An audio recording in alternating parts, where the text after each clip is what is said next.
Well, hello, everyone, and a pleasant, good Friday evening to you. We are here live from Randy Vegan Field on the campus of Central Valley Public Schools in between Buxton and Reynolds, as it's North Dakota Class 2A football coming your way on yourliveevent.com. It is homecoming for Hillsboro-Central Valley, the number 4 team in Class 2A football, looking to regroup after a tough 14-0 loss last Friday night at Bismarck St. Mary's.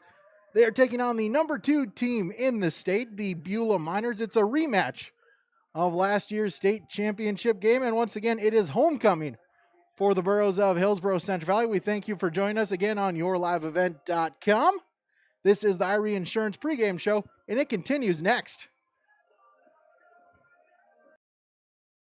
Sorum Oil Company, Highway 81 in Hillsboro. For when you need repair work done on your vehicle, need an oil change, need new tires, or tire repair, visit Sorum Oil Company in Hillsboro. They fill LP tanks, bulk delivery of your home heating or farm fuels, and carry batteries. Call your locally owned full-service gas station, Sorum Oil Company in Hillsboro, 701-636-5356. Brad, Jody, and Blake Sorum thank you for your business, and they look forward to continue serving you at Sorum Oil Company, Highway 81 in Hillsboro.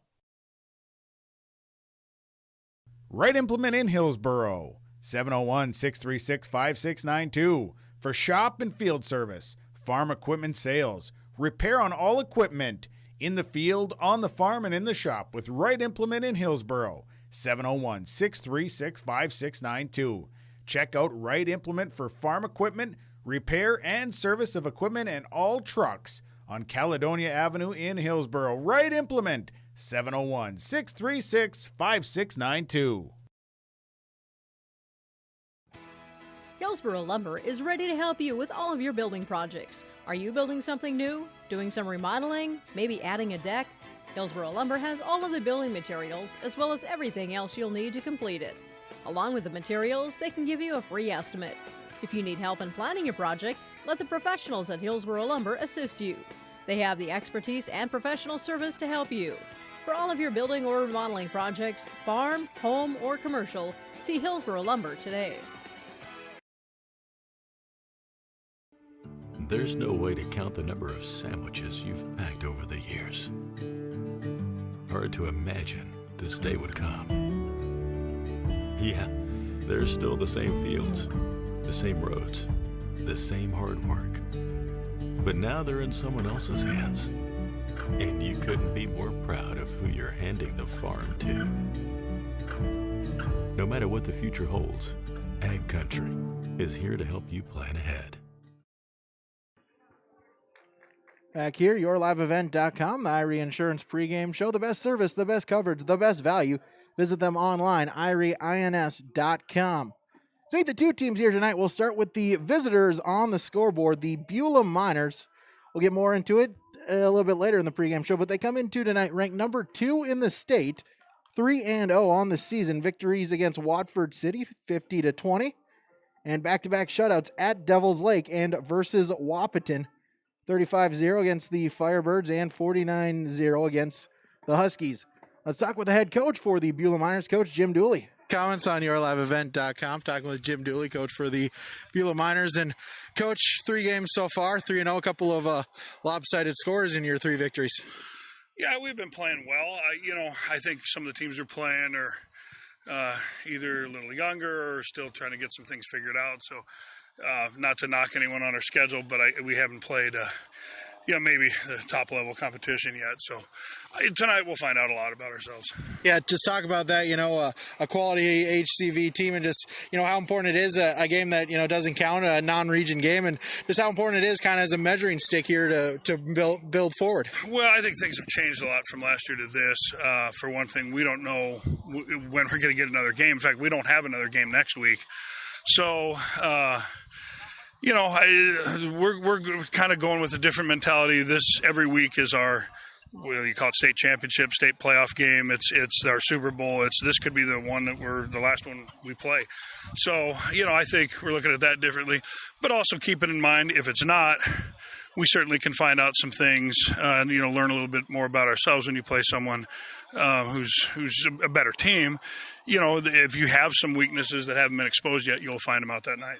Yeah, talk about that. Does that just kind of put, everything in perspective here so far this year? You had to change a game in the first week of the season because of COVID. You mentioned next week has been canceled. And just, do you kind of savor every game, every practice now? Yeah, you do. And I said in some ways I think that's maybe been a good change for not just us, but for everyone. I think anyone who's playing high school football now doesn't take it for granted.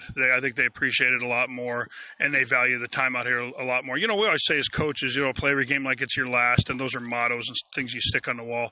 I think it has a lot more meaning now, and I think that's true with how you live your life every day. I mean, just on an everyday kind of perspective. I think maybe we're valuing what we have a little bit more, appreciating our blessings a little bit more and appreciating the opportunities we have a little more. Talk about your opponents here tonight in Hillsboro-Central Valley. A lot of change from when you saw them last year. Yes and no. Up front, I think they're every bit as good as they were last year. I don't see any real difference. I know scheme-wise they're doing some different things because they have some different type people. And, of course, with us, we don't always see the thing we're going to see on film, but I think they're too, I think they're getting some things kind of sorted out in the backfield. It's a good program and a good team, and that's why we're happy to be here and playing these guys tonight because, like I said, it's a good opportunity. Our guys like to compete, and it's also a good measuring stick for us. Two teams that really just are, power football, run it up the gut. How important is, ball control going to be here tonight? Well, I think quite a bit. We talked to our guys about that. We don't expect perfection, but if we kind of aim for that, we'll be excellent. In fact, I used that Lombardi quote just before we came out here. But, you don't want to give them too many opportunities. You can live with a turnover because you can probably overcome that. 2 or 3, that's going to be problematic. So we want to avoid that. And just try to limit our mistakes as much as possible because a good team will take advantage of that. Coach, thanks for your time. Good luck tonight. Okay, thank you. Head coach for the Beulah Miners, Coach Jim Dooley, joining us here on YourLiveEvent.com, the Irie Insurance pregame show. Take a quick break. Stick around. More to come on YourLiveEvent.com. Hi, I'm Ernie Struby, president of the Goose River Bank, and I would like to know your story. Our lives and our businesses are comprised of events. We have all had our failures and successes, and these events define our character. If your character includes values like trustworthy, respectful, honest, and responsible, then your story matches well with ours, and we would consider it a privilege to be your financial partner. At the Goose River Bank, we believe that a strong bank builds strong communities. The Goose River Bank, member FDIC. Halstead Telephone knows we all like choices. You can choose to have communication and data services up to 1 gigabit over a reliable state-of-the-art fiber optic network. And you can choose to have the same great services available town or country with local service and support. You can choose to have an individual service or bundle. You can choose to avoid tricky promotional pricing. You can choose unlimited data. The choice seems clear. Choose Halstead Telephone, broadband voice TV. 1-800-457-2125. Back here on YourLiveEvent.com. As Burke is down on the field, he's got the head coach for Hillsboro-Central Valley, Coach Scott Olson. Well, Coach, let's talk about your football team. Last week, played with great effort against a very good football team. We talked afterwards about still be proud and then have the ability mentally to bounce back. How was it when you got together back on Monday to watch film and just reassess last week's game? It was just a reality check of how guys were doing things, and we needed to fix that. And tape doesn't lie, and then there was some critiquing and some coaching going on, and the kids responded all week to it, and we're hoping we see improvement here. Did you see improvement on Tuesday, Wednesday, Thursday practice, whether those things were footwork or angles or whatever they might have been? Yeah, these kids are coachable, and they do the things we ask them to do. And I'm sure it's not going to be pretty tonight, but Beulah's going to have something to do with that. And we're excited for another opportunity to play football. There's not a lot of good things going on in North Dakota right now in terms of everything, and we're just blessed to be able to play, and we'll take that with us, knowing that you never know what might happen next.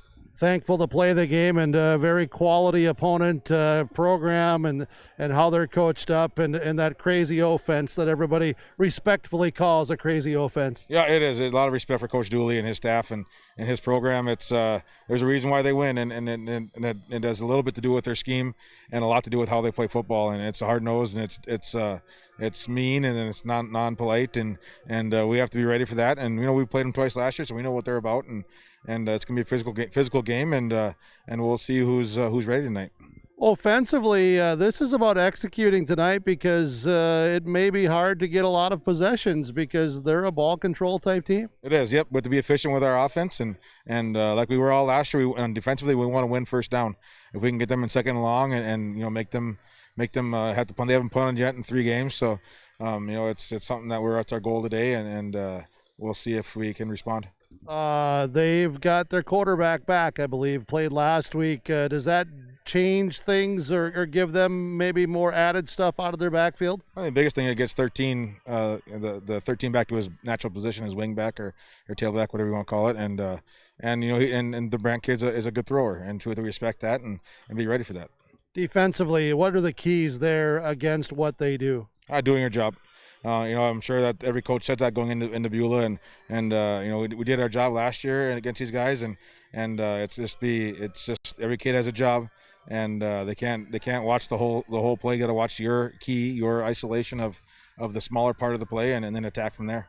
Anything else that you've talked with your guys tonight about that you got to shore up or really watch or take care of business here tonight? Just playing Borough football, and that's doing it for each other and not for the fame and glory. And we talked to our DNs down there.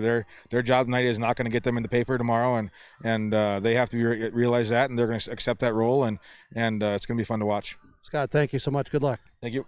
Head coach Scott Olson for the Burros of Hillsboro-Central Valley. They're homecoming tonight at Randy Vegan Field here at the Central Valley Schools site with yourliveevent.com. It's number 2 Beulah. The Miners are on the road. They've traveled east to take on the 4th-ranked Burros here with yourliveevent.com. This is the Irie Insurance pregame show, and we'll continue.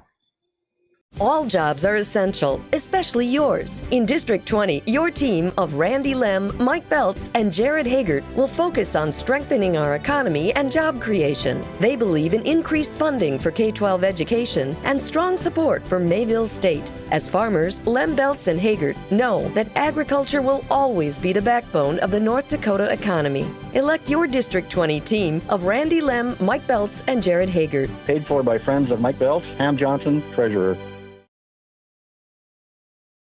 All jobs are essential, especially yours. In District 20, your team of Randy Lem, Mike Belts, and Jared Hagert will focus on strengthening our economy and job creation. They believe in increased funding for K-12 education and strong support for Mayville State. As farmers, Lem, Belts, and Hagert know that agriculture will always be the backbone of the North Dakota economy. Elect your District 20 team of Randy Lem, Mike Belts, and Jared Hagert. Paid for by friends of Mike Belts, Ham Johnson, Treasurer. All jobs are essential. Every business has its special needs and its own unique set of challenges. That's why we treat your business just like ours, to make sure you are covered right. Hello, this is Shane with Irie Insurance, and our agents have seen it all, and one slip-up can take a small business years to recover from. That's why it's so important for a small business to work with an insurance company that can save them money but also make sure they are protected. If you own a small business, we would like to work for you. Go to IrieInsurance.com to find a local agent near you. The Hillsboro and Central Valley School Districts remind everyone it takes a team effort to keep us going throughout the school year. Students, teachers, parents, coaches, fans, players, it takes all of us to help prevent COVID-19 outbreaks and keep our students in school and our sports teams playing. So please wear your masks, follow social distancing recommendations, stay home if you're sick, and follow quarantine guidelines. Let's all work together and do our part to keep school in session and sports teams playing at the Hillsboro and Central Valley School Districts.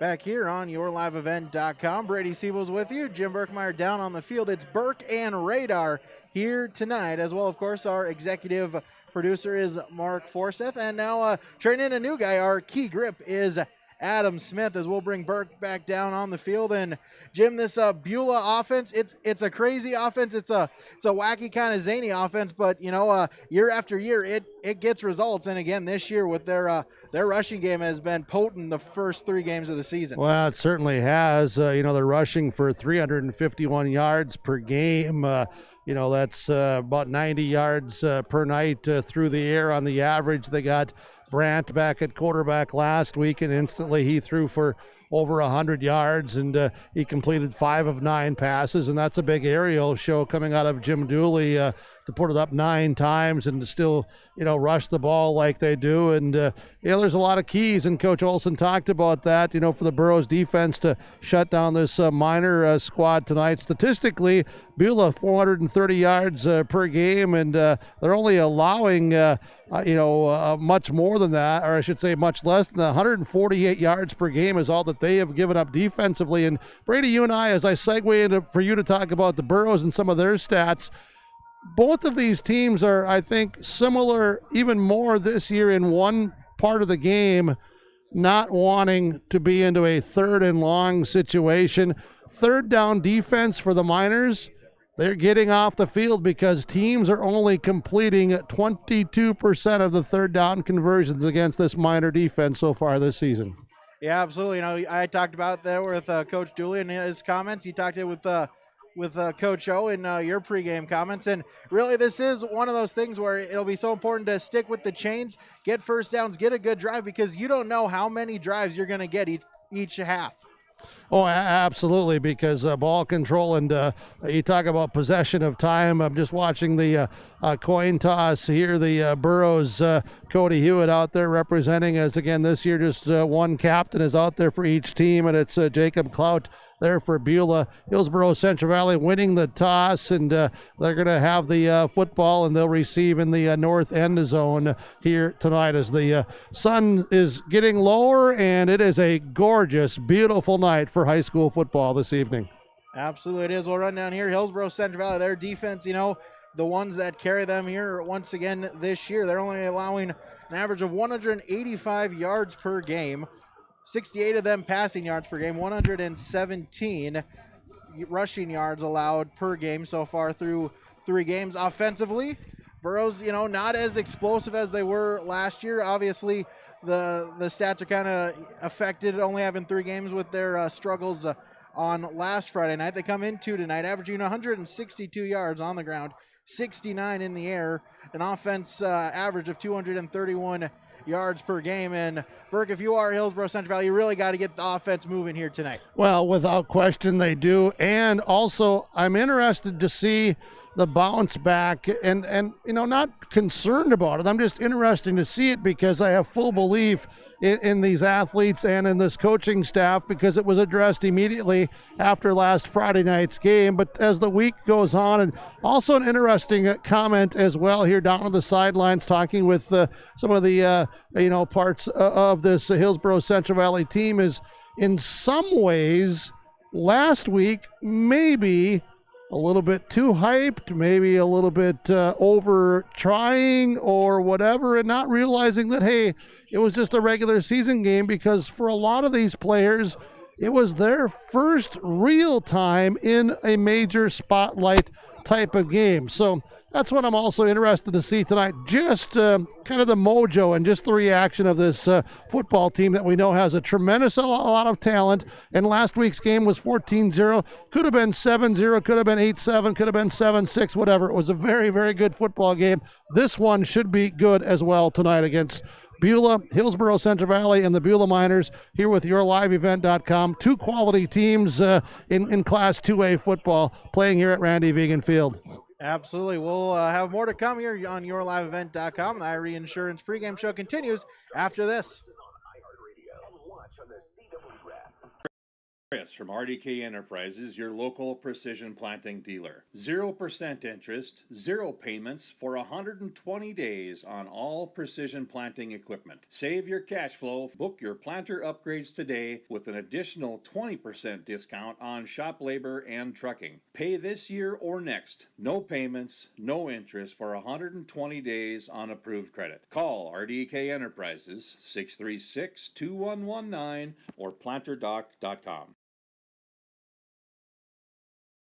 American Crystal Sugar Company, with their 4,000 plus employees and shareholders, are deeply rooted in the communities of the Red River Valley. They're committed to the sustainability and growth of their business and to improving lives in the places where we work and live by investing in people, our communities, and the future of American Crystal Sugar. Visit crystalsugar.com to learn more about scholarships, grants, volunteerism, donations, and more through the Community Roots American Crystal Giving Program. Growing strong community roots. American Company. Harvest is more than the act of reaping what you've sown. It's the culmination of months of hard effort, along with a few weeks of working 24/7 to bring the crop in. At Sesvanderhof, we're continuously working to develop sugar beet varieties that thrive despite the pressures from disease and the challenges of nature, so that you can end each harvest on a high note. Because sharing the pride of success starts with sharing the passion to achieve it. Sesvanderhof, a passion that grows. We continue on our Irie Insurance pregame show with our starting lineups from American Crystal Sugar Company. Discover career opportunities online at crystalsugar.com. As Burke mentioned there, Hillsboro-Central Valley, they will receive to begin the game. So their offensive starters, the offensive line, left to right, left tackle, number 68, Dylan By. The left guard is 58, Cody Hewitt. The center is number 71, Mason Fondrick. The right guard is 75, Barrett Willison. The right tackle is 59, Caden Pastian. And the tight end, number 26, Luke Dryberg. Wide receivers for the Burros, number 7, Parker Gallagher, and number 8, Gannon Lemke. In the backfield, the quarterback is number 5, Sam Preston. The fullback is 24, Cole Hebel. And the tailback, number 15, Jace Lushik. Those are your starting lineups for Hillsboro-Central Valley. Their head coach is Scott Olson. Assistants are Nathan Walsh, Zach Hinkle, Dusty Bren, Kevin Locken, and Riley Peterson. Now all these starters for the Beulah Miners. On the offensive line, number 18, Amari Gilmore.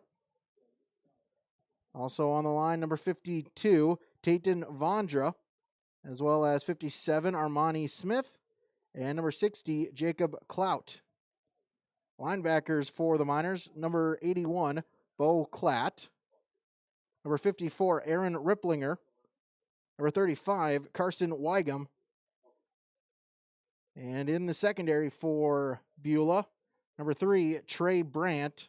Number 13, Nathan Butest. As well as number 22, Dawson Zuruff. And the safety is number 21, Zane Phelps. Starting lineups for the Beulah Miners. As the Miners, they are coached by, the head coach is Jim Dooley. Assistants are Casey Copeland, Mitch Grodchow, Derek Morris, and Josh Shank. Again, those are your starting lineups from American Crystal Sugar Company, online crystalsugar.com. Take another quick break. More to come on yourliveevent.com.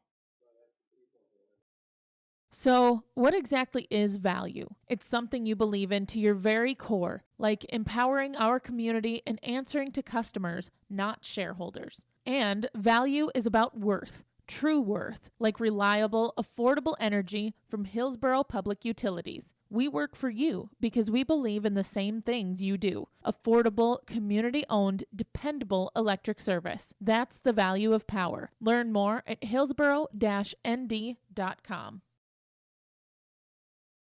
Many, many happy people that are mowing grass with their new Cub Cadet lawnmower from Wright Cub Cadet in Hillsboro. Yes, everyone is so happy as the lawns are pristine looking, beautiful grass, precision-like cutting with the Wright Cub Cadet mower from Wright Cub Cadet in Hillsboro. Talk to Darren or Mike. They also have some used mowers on hand. They have tillers and all of the lawn and garden machines at Wright Cub Cadet Hillsboro. Stop by and see them today. When it comes to insurance, you should be confident that you're choosing the best option. I'm Rich Gerke of Farmers Union Insurance, Hillsboro.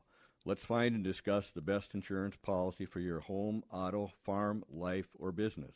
Stop in to see Ryan Updahl or I at our Hillsboro office, or give us a call at 701-436-5777, or toll free at 1-800-498-5777.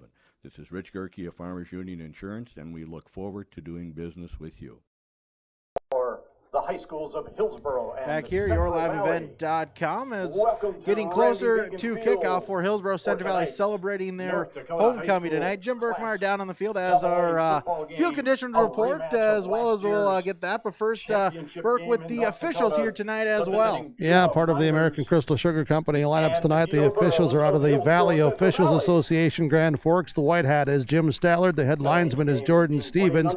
Line judge Eric Ripley. Umpire Todd Elfman. And the back judge is Steve Fillion.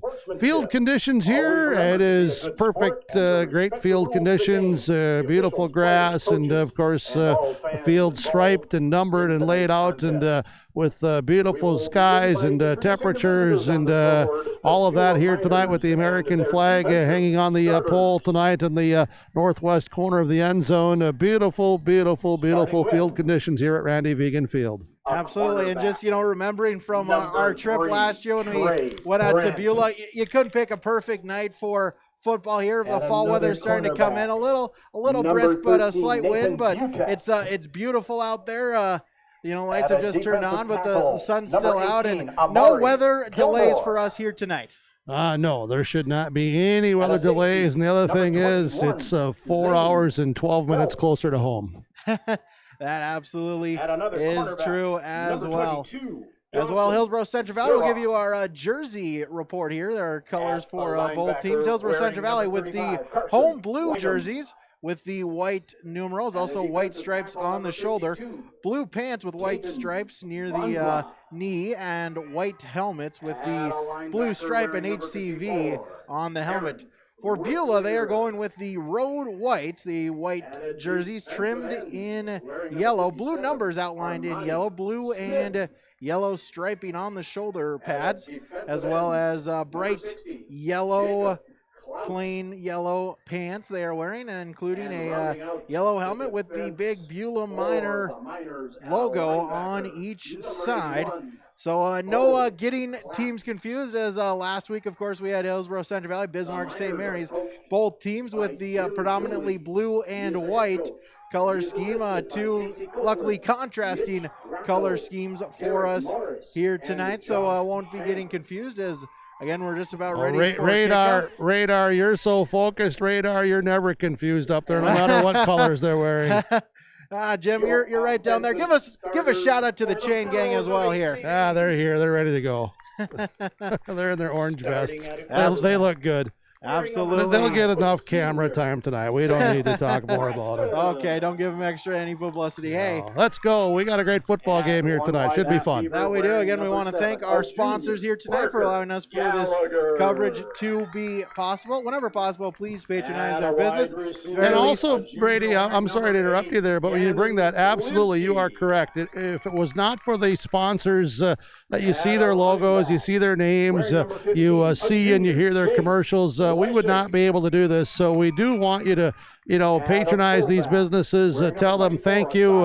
If you notice that somebody is, not here, maybe ask them why or encourage them to be a part of it. We would certainly appreciate that, and it would allow us to continue to do what we're doing and do more of it. And also, if you're a viewer, a listener, and you want to contact us to see if, you could contribute or you could help out in any way, hey, just click on that contact us and send us that email, and we'll gladly respond back to you when we get the opportunity after we receive your email. Absolutely. Also, an update here at Hillsboro-Central Valley Homecoming Week. Again, it continues tomorrow afternoon. A late add to the volleyball schedule. Hillsboro-Central Valley will take on Northern Cass tomorrow afternoon. C Squad begins at 12 noon. Varsity pregame show will begin right around 2 o'clock right here on yourliveevent.com. Take another quick break for the national anthem, then we'll be back for the kickoff. That's next on yourliveevent.com. Hillsboro Body Shop is looking to hire a body technician. Wages based on experience. Benefit packages offered. Talk to Ben or Tyrell at the Hillsboro Body Shop to learn more and to apply. The Hillsboro Body Shop also wishes everyone a safe and successful harvest season. If you have broken windshields, chips, or cracks, they can do it now and right here at the Hillsboro Body Shop. Hail-damaged vehicles, vehicle body repairs, dents, rust, or collision damage, Ben and Tyrell, thank you for your business, the Hillsboro Body Shop. Full Service Foods in Hillsboro provides contract packaging and private label foods for your local and regional retail stores. Full Service Foods is a leader in the upper Midwest for less than truckload quantities for contract manufactured sauces and dressings. They are a privately held company with a reputation for quality and customer service. Full Service Foods is proud to be in Hillsboro and bringing employment opportunities to the area. Find out more at fullservicefoods.com. Full Service Foods of Hillsboro, proud to support this community event. When you need seed for your farm, contact Rocky Nedham. Nedham Seeds in Caledonia, 701-430-1149. Wheat varieties include LCS Trigger, LCS Rebel, AgriPro, SY Velda. Nedham Seeds also has barley seed and Seedex sugar beet seed, plus Pioneer corn, soybean, sunflower, and alfalfa seed. Wheat, barley, corn, soybean, sunflower, alfalfa, and sugar beet seed. Nedham Seeds, Caledonia, 701-430-1149. Dakota Heritage Bank, serving you with 10 locations across North Dakota and northwestern Minnesota, has a strong background in ag and business lending, but can also help with any auto, recreational, personal, or home loans, including home equity lines of credit. Dakota Heritage Bank is a family-owned community bank where decisions are made locally. Our friendly staff greets you with a smile, takes the time to get to know you, and can help with your banking needs. Visit us online, dhbanknd.com. Dakota Heritage Bank, Equal Housing Lender, member FDIC. Thanks. Back here, yourliveevent.com. We again thank you for tuning in to the Irie Insurance pregame show. Is just about ready for opening kickoff here again. A battle of number 2 and number 4. The Beulah Miners coming into tonight, ranked number 2 in the state, undefeated at 3-0. Hillsboro-Central Valley, the number 4 team in state Class 2A football, at a record of 2-1. Looking to bounce back after their 14-0 defeat at Bismarck St. Mary's last Friday night. I mentioned Hillsboro-Central Valley will receive the kickoff to begin the game here tonight. The Beulah Miners will kick. Yeah, nice crowd here too, Brady, and people are very respectable. Being safe with their distancing, and I see a lot of masks. In fact, I'll be honest, I see more masks tonight than I have seen at any individual game so far this season, so that's good. Absolutely is good to hear, as Elijah Barbeau will kick it off for Beulah, as they have got Jace Lushik and Gavin Mitzel at the 20-yard line to receive for the Burros. As we're just about ready for kickoff. Yeah, Burrow's playing up here, expecting some sort of a squib line drive type style. Fake the onside. Now they'll fan out into the normal kickoff formation, and the kick is underway. It's a line drive kick taken by an up back and fumbled, but quickly back on it and able to get on top of it is Jack Paulsrud. It'll be 1st and 10 for Hillsboro-Central Valley at the 38-yard line. Excellent field position here for the Burros to get things started as they go from the north end zone towards the south end zone tonight. Wind not a factor here at Randy Vegan Field this evening. Absolutely not. The trees doing their part here tonight, helping make it just a nice calm night, as Hillsboro-Central Valley will break the huddle as Sam Preston in the I formation. Limke to the near side, Gallagher to the far side. The give is to Lushik. Breaking tackles up the middle as he'll get to the 44-yard line as a gain of 5, second down. Yeah, strong gain of 5, just going straight ahead with power football. Brady behind the Burrow offensive lineman getting off the ball on that opening snap tonight, and it's something that they're continuing to work at, and we'll try to follow that as the night goes along. Absolutely power football between the tackles. Just trying to stay in front of the chains. I formation again for the Burros. Hebel, as the give is to the fullback. Hebel up the middle, keeps the feet churning as he'll get a gain of 3, make it 4, and make it 3rd down and short. Yeah, just what they want to do, and the Miners defense there anchored in the middle by it looks like 62, or I should say a 52 there, Tayton Vondra. Vondra, one of the he's not very tall, but he goes about 240. He's at the nose trying to anchor that defensive front. Go 2 tight ends, a pistol formation for the Burros. As an option play, as it's behind Lushik is the pitch. Battle for the fumble on the turf, and it's grabbed by Lushik, but a big loss, a loss of 10, brings up 4th down. Yeah, and Jack Paulsrud, 25, jumps on that ball. So, yeah, that's not how the Burros wanted to start there on the pitch going back, and it was pretty well defended by the Miners, too. They read that thing out there all the way on the sideline perimeter. So 4th down and 13 for the Burros as Nathan Rage is back to punt, and to receive is Zane Phelps for the Miners. They'll send Belials in motion. Snap, and the boot is away. As I'll let it bounce, it bounces at the 48-yard line, takes a Burrow roll to the 32-yard line. It'll be 1st and 10 for the Miners from there. Yeah, and the Miners' offense again, big rushing attack, and they've been able to mix the pass in. Last week got their quarterback back, so I'm sure that they come out here with some confidence offensively, and now the Burros' defense, where they hang their hat as well, going to try to also come up and set the tone for this game tonight. Absolutely. Offensive line for Beulah. The tackles, Armani Smith, Jacob Clout. The guards are Dawson Duchuk and Tayton Vondra. The center is Aaron Ripplinger. As Trey Brandt will start under center. Now they'll fan out.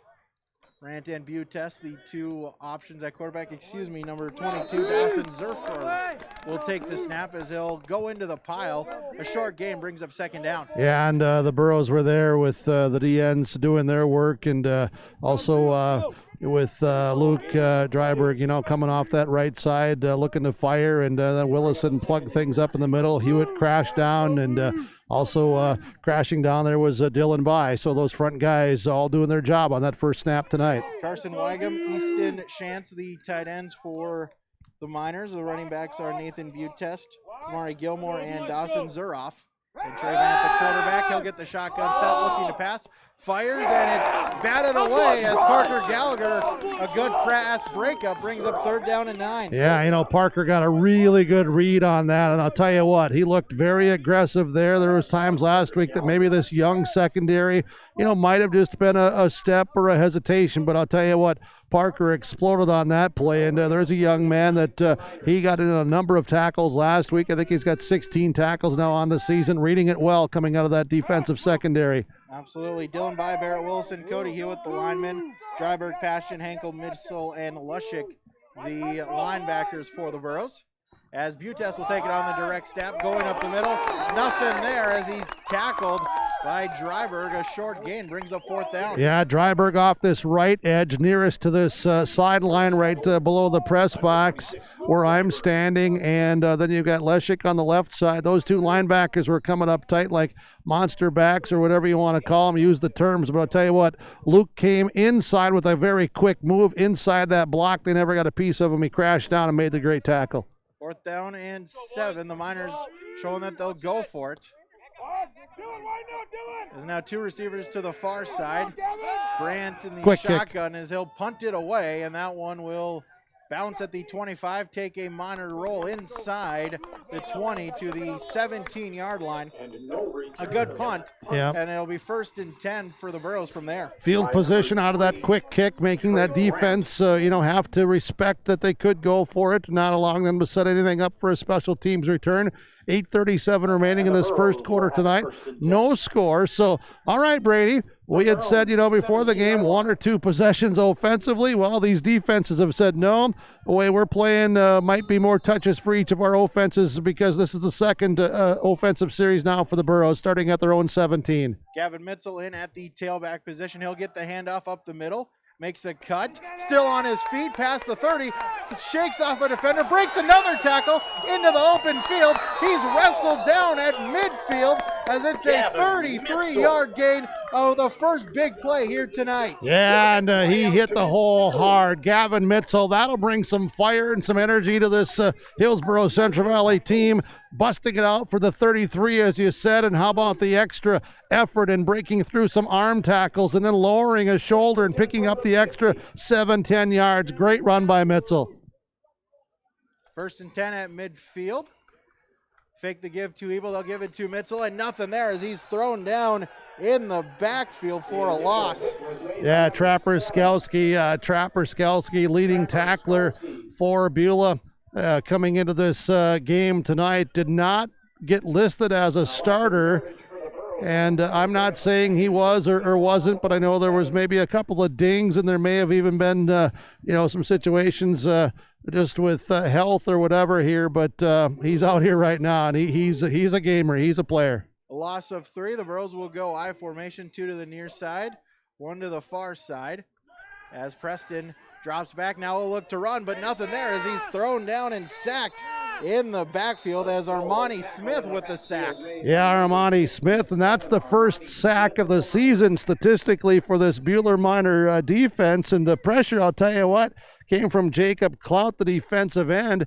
As he came in, Preston tried to step up in the pocket. Then Smith said, hey, you're going to run right into me, and we're going to get our first sack of the season for this Beulah Minor defense. It's now 3rd and 18 for Hillsboro-Central Valley, 7:28 to play in the first quarter. A loss of 5. There was a penalty, an illegal shift on Hillsboro-Central.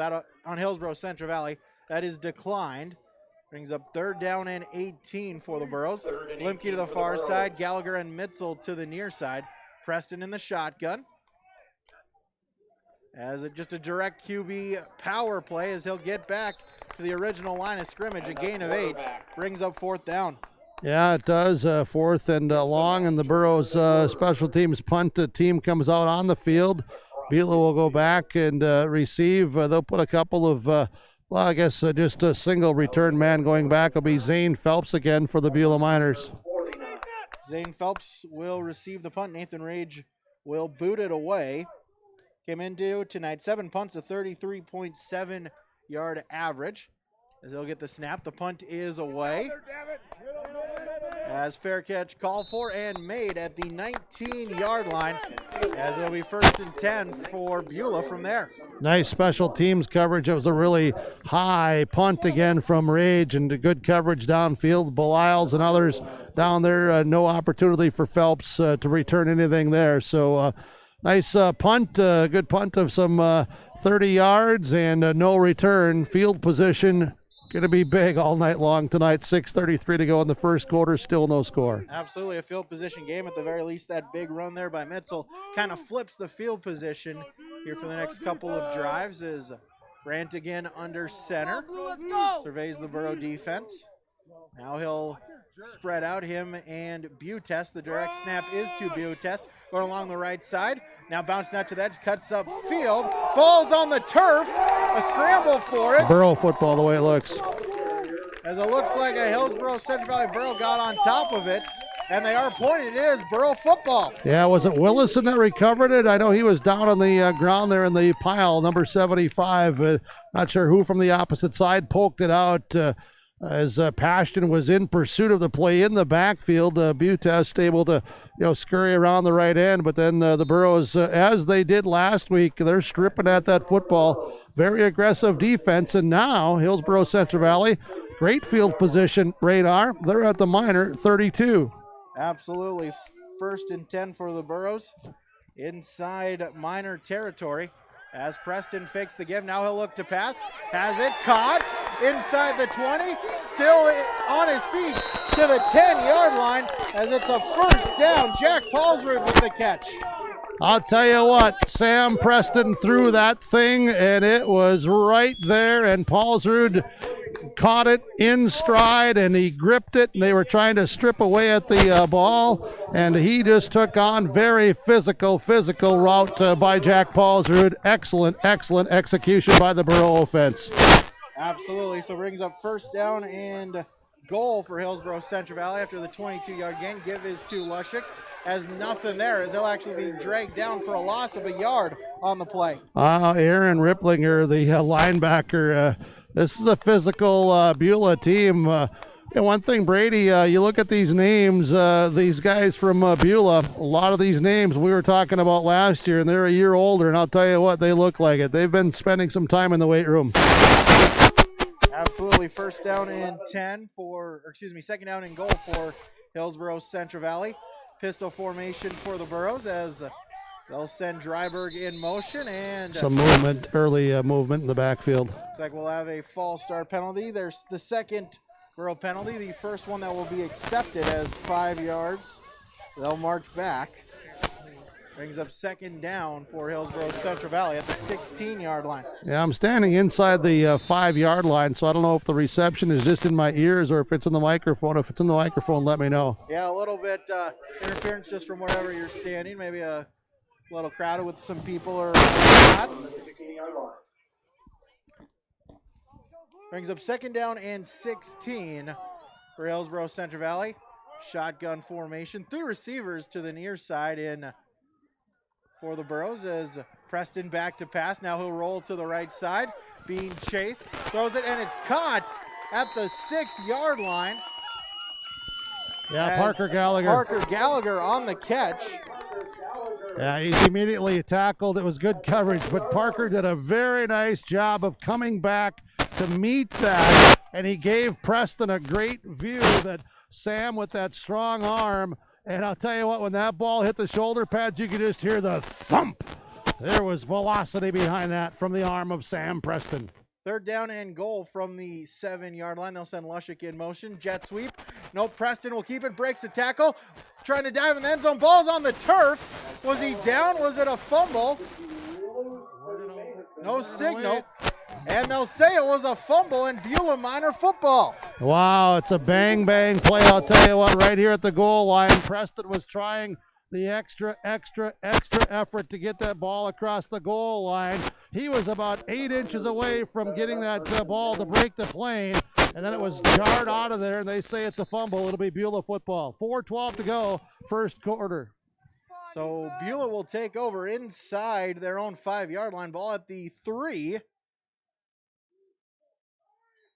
As give is up the gut to one of the fullbacks, as nothing gained there, as he'll get to the line of scrimmage and be dragged back. Forward progress will give him a yard on the play. Yeah, Trapper Skelski on the dive play, and Luke Dryberg and others there to stop him at the 5-yard line. Short gain of a couple would bring up second down and 8. We're under 4 minutes to go in this first quarter. Beulah trying to move this ball out from the shadows of the south end zone.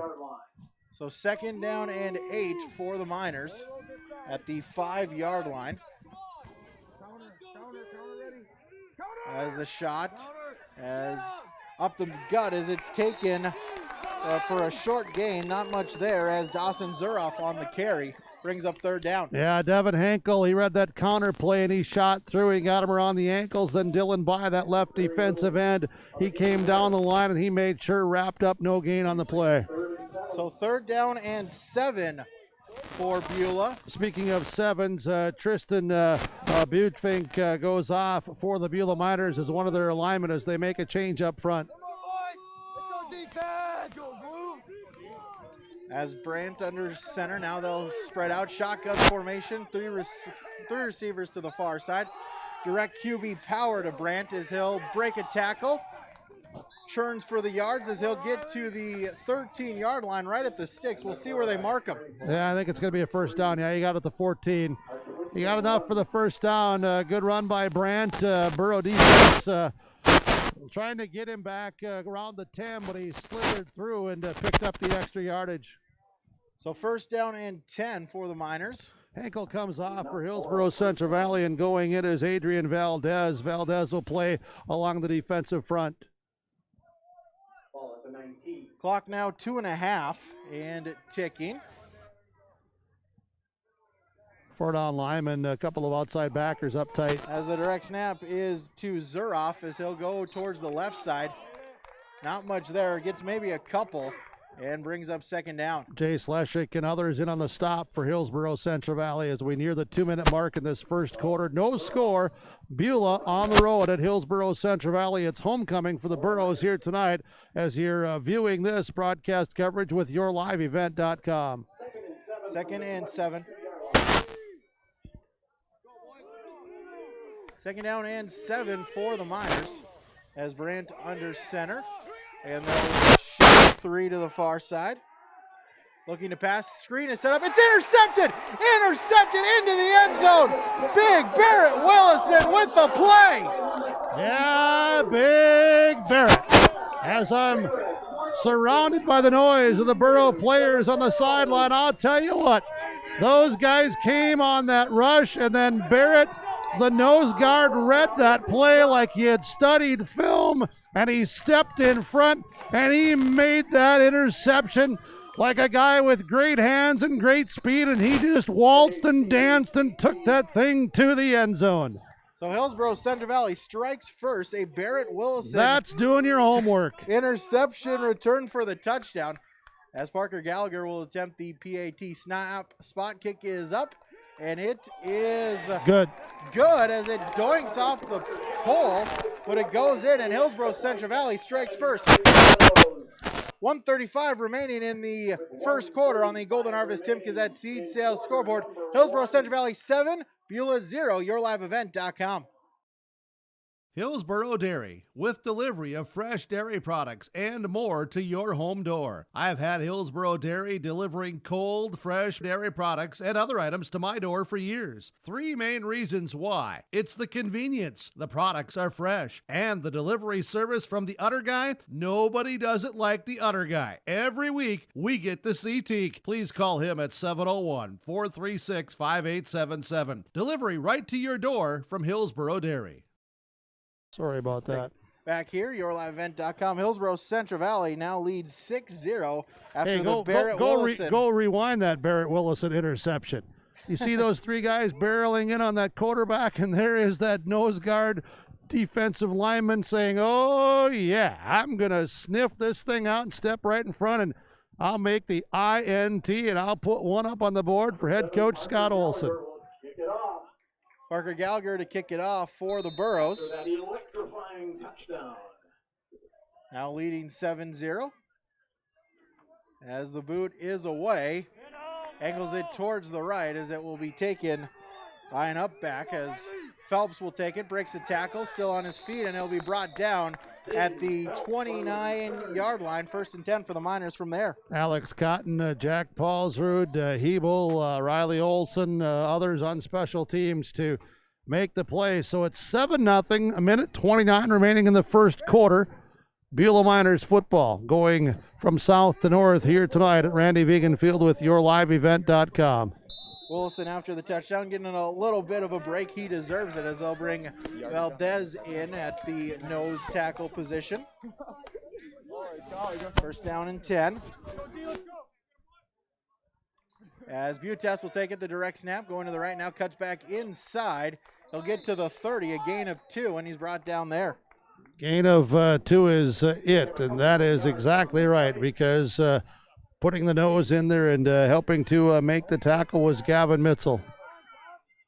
Hey, Radar, you're focused in there. How long was that interception returned by Willison for the score? We got it, 21 yards?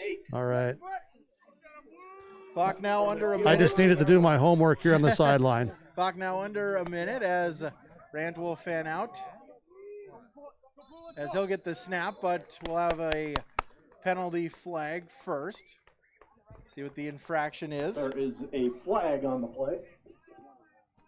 As false start will be called on the offense, a 5-yard penalty. That's the first penalty for the Miners so far tonight.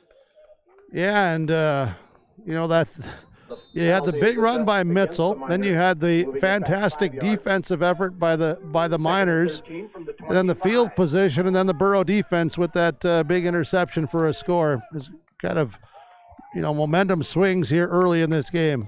2nd and 13, Brandt the shotgun formation, rolling out to his right, looking to pass. He'll keep the eyes open. Now a fire. Intercepted! Sam Preston going the other way as he'll bring it back to the 30.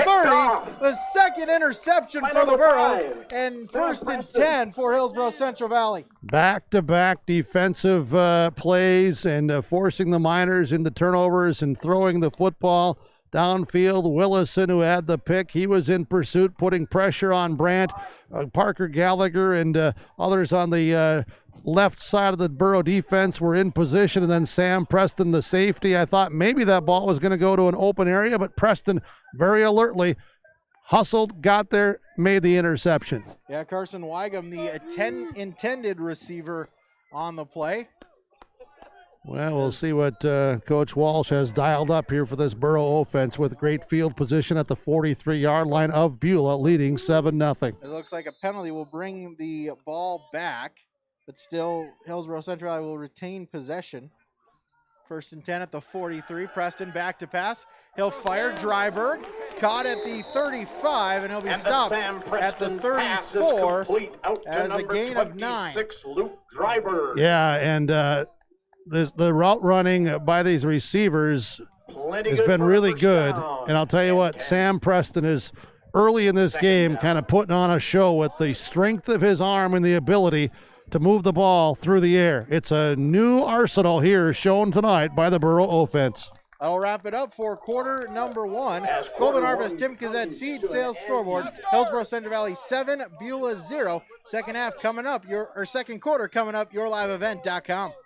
Texas is a name you can trust to build great trailers. Big Tex and Bloomfield Enterprises of Hillsboro are the names behind quality, precise design, and depth of production line. Big Tex, where style does not get lost in the rugged construction of products. Big Tex is made to last and made to perform. When your Big Tex touches the ground, it's tested and warranted, ready for every transport job you have. Get your Big Tex trailer at Bloomfield Enterprises Hillsboro. Contact Ben at 701-261-9779 or Tim at 701-430-0877. Goose River Heating and Cooling Hillsboro, serving the Hillsboro and surrounding communities, ready to provide you with service work to existing and new customers. Whether Corey and the crew installed your heating and cooling system or not, they're ready to assist you with your service concerns. And if it's time to update your heating and cooling systems, whether it's your home, farm shop, a cabin, or office building, give Corey and the crew at Goose River Heating and Cooling a call. 701-430-1990. That's Goose River Heating and Cooling, Hillsboro, serving the Hillsboro area and surrounding communities. Back here, ready to begin quarter number 2, as Hillsboro Central Valley will have its 2nd down and 1 at the 34-yard line. Looking to punch it in, extend their lead after the Barrett Willison interception return for a touchdown, the lone scoring so far tonight.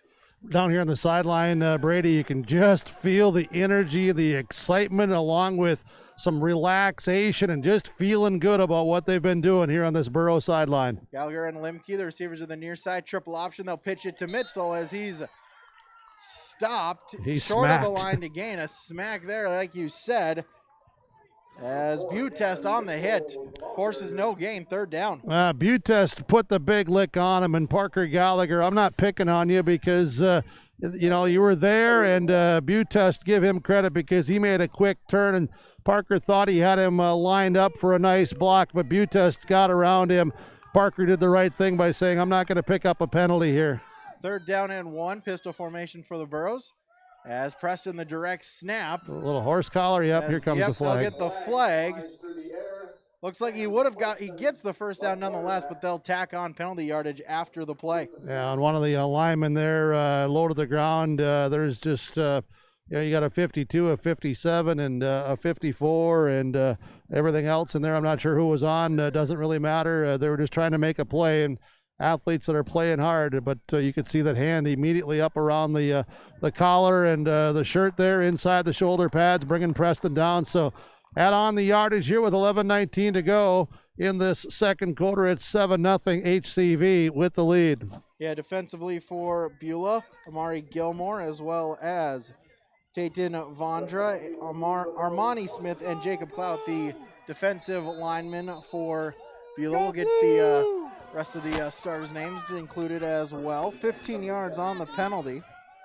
1st and 10 from the 17. Preston back to pass. He'll fire it out to Rage at the sideline. Incomplete. Brings up 2nd down. Yeah, and he was going to be out of bounds because of the coverage of Butest, but Preston put it where and only his teammate would have a chance to make the play. And it was great coverage down here in the corner of the end zone by Butest. Brings up 2nd down and 10. Linebackers for the Miners, 35 Carson Wygum, as well as 54 Aaron Ripplinger, and number 81 Bo Klatt. Corners, 3 Trey Brandt, 13 Nathan Butest, as well as 22 Dawson Zuruf, and the safety 21 Zane Phelps. 2nd down and 10. Option play. Mitzel has a hole inside the 10 as he'll be brought down there A gain of 7 makes it 3rd and short. Yeah, blocking out on the edge for Hillsboro-Central Valley, Parker Gallagher, and also getting there to get a piece was Mason Fondrick. So 3rd down and 2 for Hillsboro-Central Valley at the 9-yard line. Yeah, linebacker Bo Klott for Beulah playing up tight in this minor defense as the Burros are inside the 10-yard line. I formation for the Burros.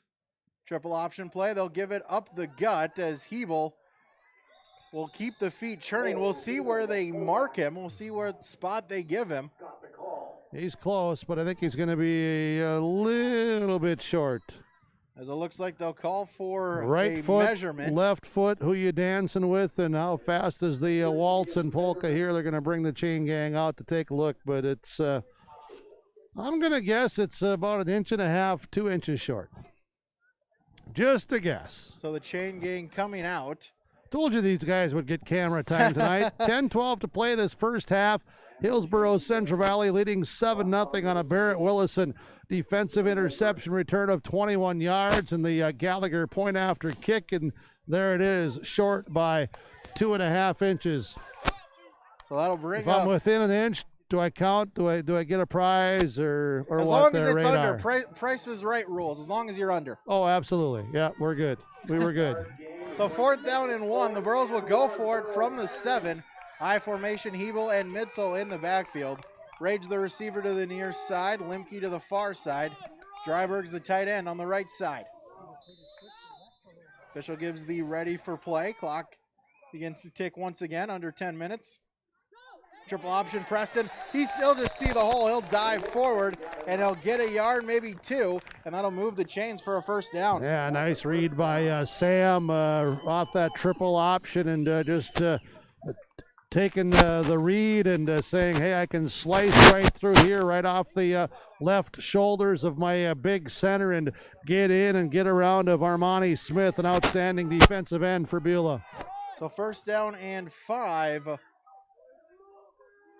1st and goal at the 5 for the Burros as they'll turn around, give it to Mitchell. He'll go up the hole, nothing much there. Gets maybe a yard. Make it 2nd down and goal. Yeah, they're just outside the 3-yard line as I'm standing here inside the 5-yard line to help spot the ball this north end zone. 9:20 to go. Rage comes in with the next play for Hillsboro-Central Valley. Rage will be split out here to, this is Limke split out to this near side. Rage to the far side. Dryberg, the tight end, on the near side. I formation. Preston under center. Option play. They'll pitch it to Mitzel. Cuts up field. And he's stopped short of the goal line. Gets the gain of a couple. That'll make it 3rd down and goal. Armani Smith again in on the stop. Also part of the tackle was Amari Gilmore. Smith looks like he's favoring a little bit of that left shoulder, left arm. He hustles off the field now as a substitution. Coming back in is Gilmore, who was headed out. 3rd and 2 for the Burros. Preston turns around, give it to Mitzel once again. Keeps the feet churning, driving, and he's in. Touchdown. Gavin Mitzel, a 2-yard rushing touchdown.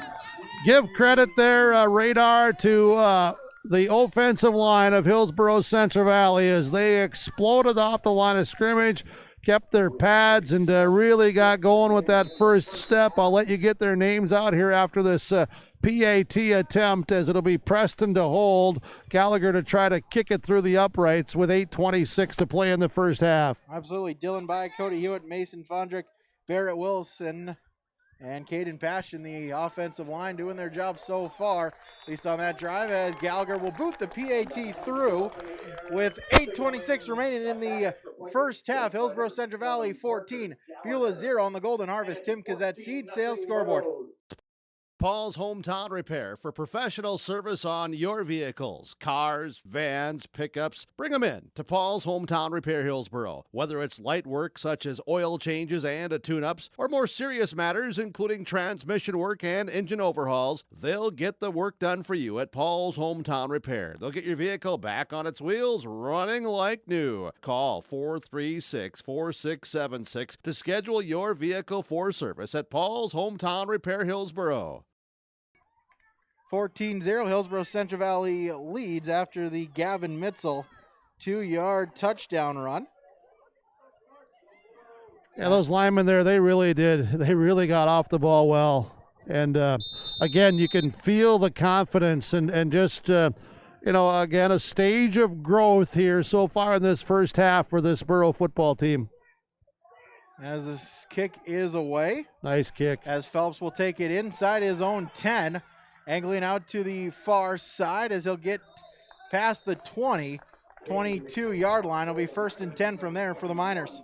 Leshik among those, along with Belial's on special team. As that kick, went all the way down to the 8-yard line. Field position has been a key and is most nights as far as the games go throughout this high school football. And now the Miners begin at their 22. They'll have 1st down and 10, clock at 8:21 remaining until halftime. So far, the DNs, along with those outside standing up linebackers, have really played well for Hillsboro-Central Valley. They'll fan out Butest, and he'll give it off as up the middle past the 30 to the 36-yard line as Dawson Zuroff takes the handoff, and a 1st down after the 14-yard gain. I think that was 25, Paulsrud on the tackle from this angle down on the ground level. Seeing the 25 of Paulsrud, the 26 of Dryburg, but I believe it was Paulsrud that was there first with the stop. So a 1st down for the Miners. It's a good run. Good run there by Beulah on their first snap of this series. Absolutely positive yardage here. That's kind of been their Achilles heel the first couple of possessions for them, including the turnovers. 1st and 10. As Brandt will take it, he'll look back to pass. Fires and incomplete as Preston Gallagher on the coverage. It was underthrown a little bit. Incomplete. Yeah, Brandt. 2nd down as Schaefer on the intended receiver. Brandt rolling out to his right, looking downfield. May have thought there was a little bit more pressure closer to him and kind of threw that thing in between strides and wasn't quite on target how he would like, but Gallagher was underneath and Preston with the coverage over the top. Devin Hankel will check out. Adrian Valdez will check in. Bros will go 4 down linemen. 2nd down as direct snap. As Zuroff will take the handoff, and he'll get to a gain of 1 and then be stood up there, dragged back. Forward progress will give him the 38, make it 3rd down. Dylan By gets up early. Also, Leshik, he's again near the bottom of that, and Cody Hewitt as well, 58. Valdez will come off. Henkel comes back in, so they'll go back to the extra linebacker here on the down and distance on that 2nd and 8, as you said, with 7:10 to play in the first half. 3rd down and 8 for the Miners. Scoreboard says now it's corrected at 3rd down. As direct snap up the gut. Rand takes it. He'll drag bodies forward. He'll be a couple yards short. Brings up 4th down. And there's a lot of pressure on the defense with Hewitt, again, getting up at the bottom of the pile, part of the tackle for Hillsboro-Central Valley. A lot of pressure on the defense because of those direct snaps and how they really mix it up. And, the one thing that Coach Dooley's offense does is not only the direct snaps and the misdirections and all of that stuff is they change where sometimes it's a very quick direct snap. Other times it'll be, more of that cadence longer set. 4th down and 2. Correction on that. That was Skolsky with the last carry. Movement or a timeout first. We'll have timeout called by Beulah. That'll be their first timeout. We'll take one as well. 6:22 remaining in the first half. Hillsboro-Central Valley 14, Beulah 0. Golden Harvest, Tim Kazette, Seed Sales Scoreboard. Reed Insurance. Terry Reed and Julie Larson serving you with homeowners, farm, auto, multi-peril, crop hail, your insurance source. Reed Insurance, located in the Wright Implement Building in Hillsboro. Call 701-636-5471. Visit with Terry Reed and Julie Larson for the coverage you need. Professional, knowledgeable experience. Reed Insurance.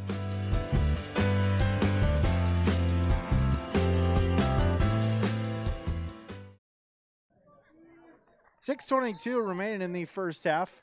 4th down and 2 for Beulah, trailing 14-0. As the Miners already in their offensive formation. As they'll have Kevin Gilmore, the receiver, to the near side. Rant under center. Now fan out 4 to the near side. Rant by himself in the shotgun formation. He'll roll out to the left. Looking to pass. Batted up in the air. Juggled. It'll fall incomplete. 4th down as Caden Passion got a hand on it. Deflected the football. And it's a turnover on downs.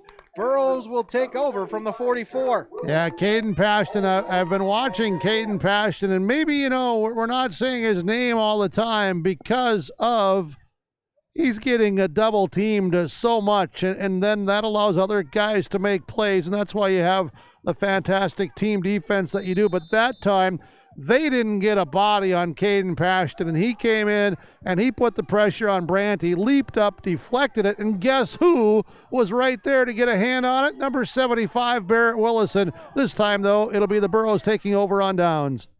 1st and 10 as Preston will take the shotgun snap, looking to pass Mitzel up the middle. He's got it inside the 30 to the 26, an 18-yard gain and a 1st down.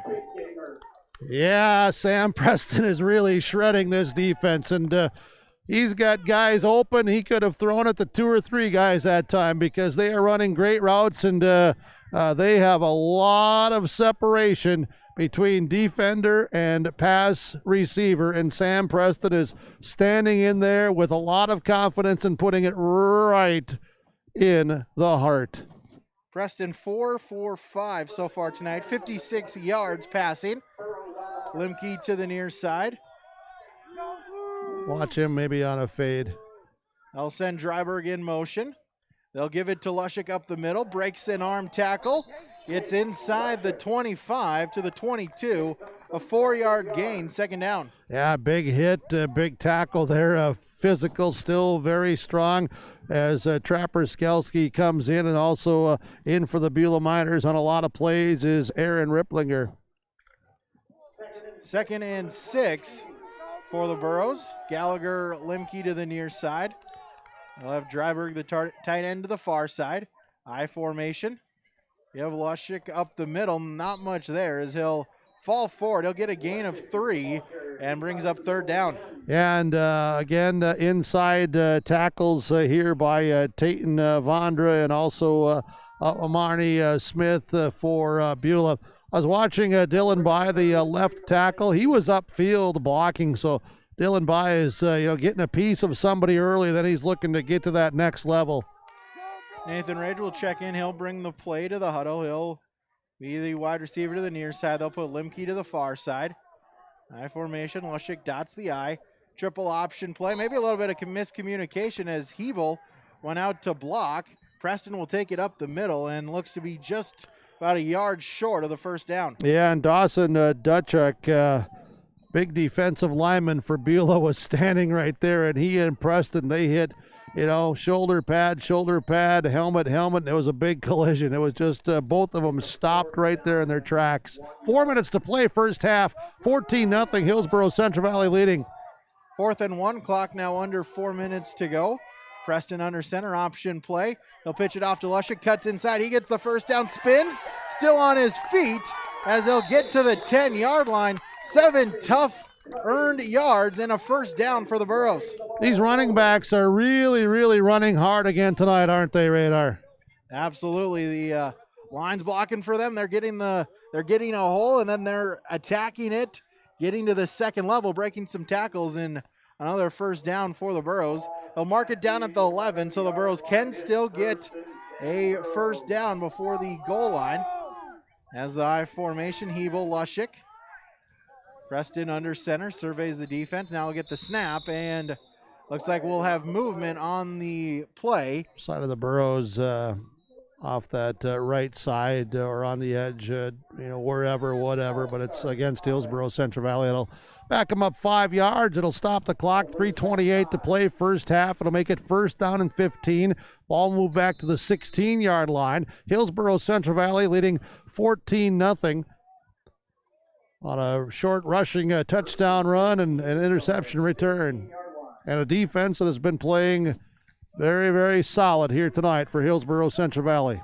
3rd Borough penalty, 3 penalties, 20 yards for them tonight. Preston in the pistol formation. Alex Cotton to the near side. They'll send Hebel in motion. Option play pitch to Lushik. He'll cut back inside, breaks an arm tackle, gets back inside the 10, falls forward to about the 8, an 8-yard gain, brings up second down. Yeah, it does. That was a really good read by Sam Preston.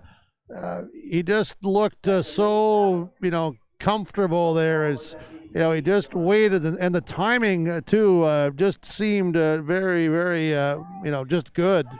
Good option pitch there by Preston along with Leshik. Gallagher will check back in. He'll be the receiver on the far side. Preston fumbles the snap. He's able to get back on it at the line of scrimmage, and that'll bring up third down. Yeah, that's the stuff that you don't, like to see, but they do keep the ball. And again, as you've said, they can pick up a first down before the goal line. The ball sitting right at the 10-yard line. First down marker at the 1, so 3rd and 9. We're at 2:05 now. We'll be under 2 minutes to go in this first half. Beulah has a couple of timeouts remaining. Hillsboro-Central Valley does have their 3 timeouts remaining. So they break the huddle and to get to the line of scrimmage with 1:52 to play in the first half. Those will go a pistol formation. Limke to the far side, Rage to the near side. Preston back to pass, looking into the end zone, and it's incomplete as Dryberg, his intended receiver, and it'll bring up 4th down. Yeah, he threw that one into a crowd. Trapper Skalski, the middle linebacker, near that, and also back there for the Miners in the secondary here as we're down in the deep red zone. Zane Phelps, but Trapper Skalski was right there, and I think fortunately for Sam Preston, that was a very hard thrown pass. Had he not had that much velocity on it, Skalski may have had an opportunity to play, but that thing just really went by Skalski very quick. Brings up 4th down and 9 for the Burros. Gallagher to try to kick here for the field goal, I believe. Gallagher will attempt his second field goal attempt of the year. He's 0 for 1, as this one will be about a 27-yarder. Snap spot, kick is up, kick is on its way, and it's good! Parker Gallagher with a 27-yard field goal, as that will extend the HCV lead. It's now 17-0 with 1:40 to play. Golden Harvest Timka's at Seed Sales Scoreboard. Back after this on YourLiveEvent.com. Do you feel like there's never enough time to get everything done before planting? The window for spring work is quick and unforgiving. Give yourself the upper hand with the ProTill High Performance High Speed Disc. More and more farmers agree the ProTill is the right tool for springfield conditions and heavy residue management. Zero maintenance bearings, independent disc technology, oversized pins and bushings allow the ProTill to handle whatever field or conditions you can throw at it. Dagelman Industries.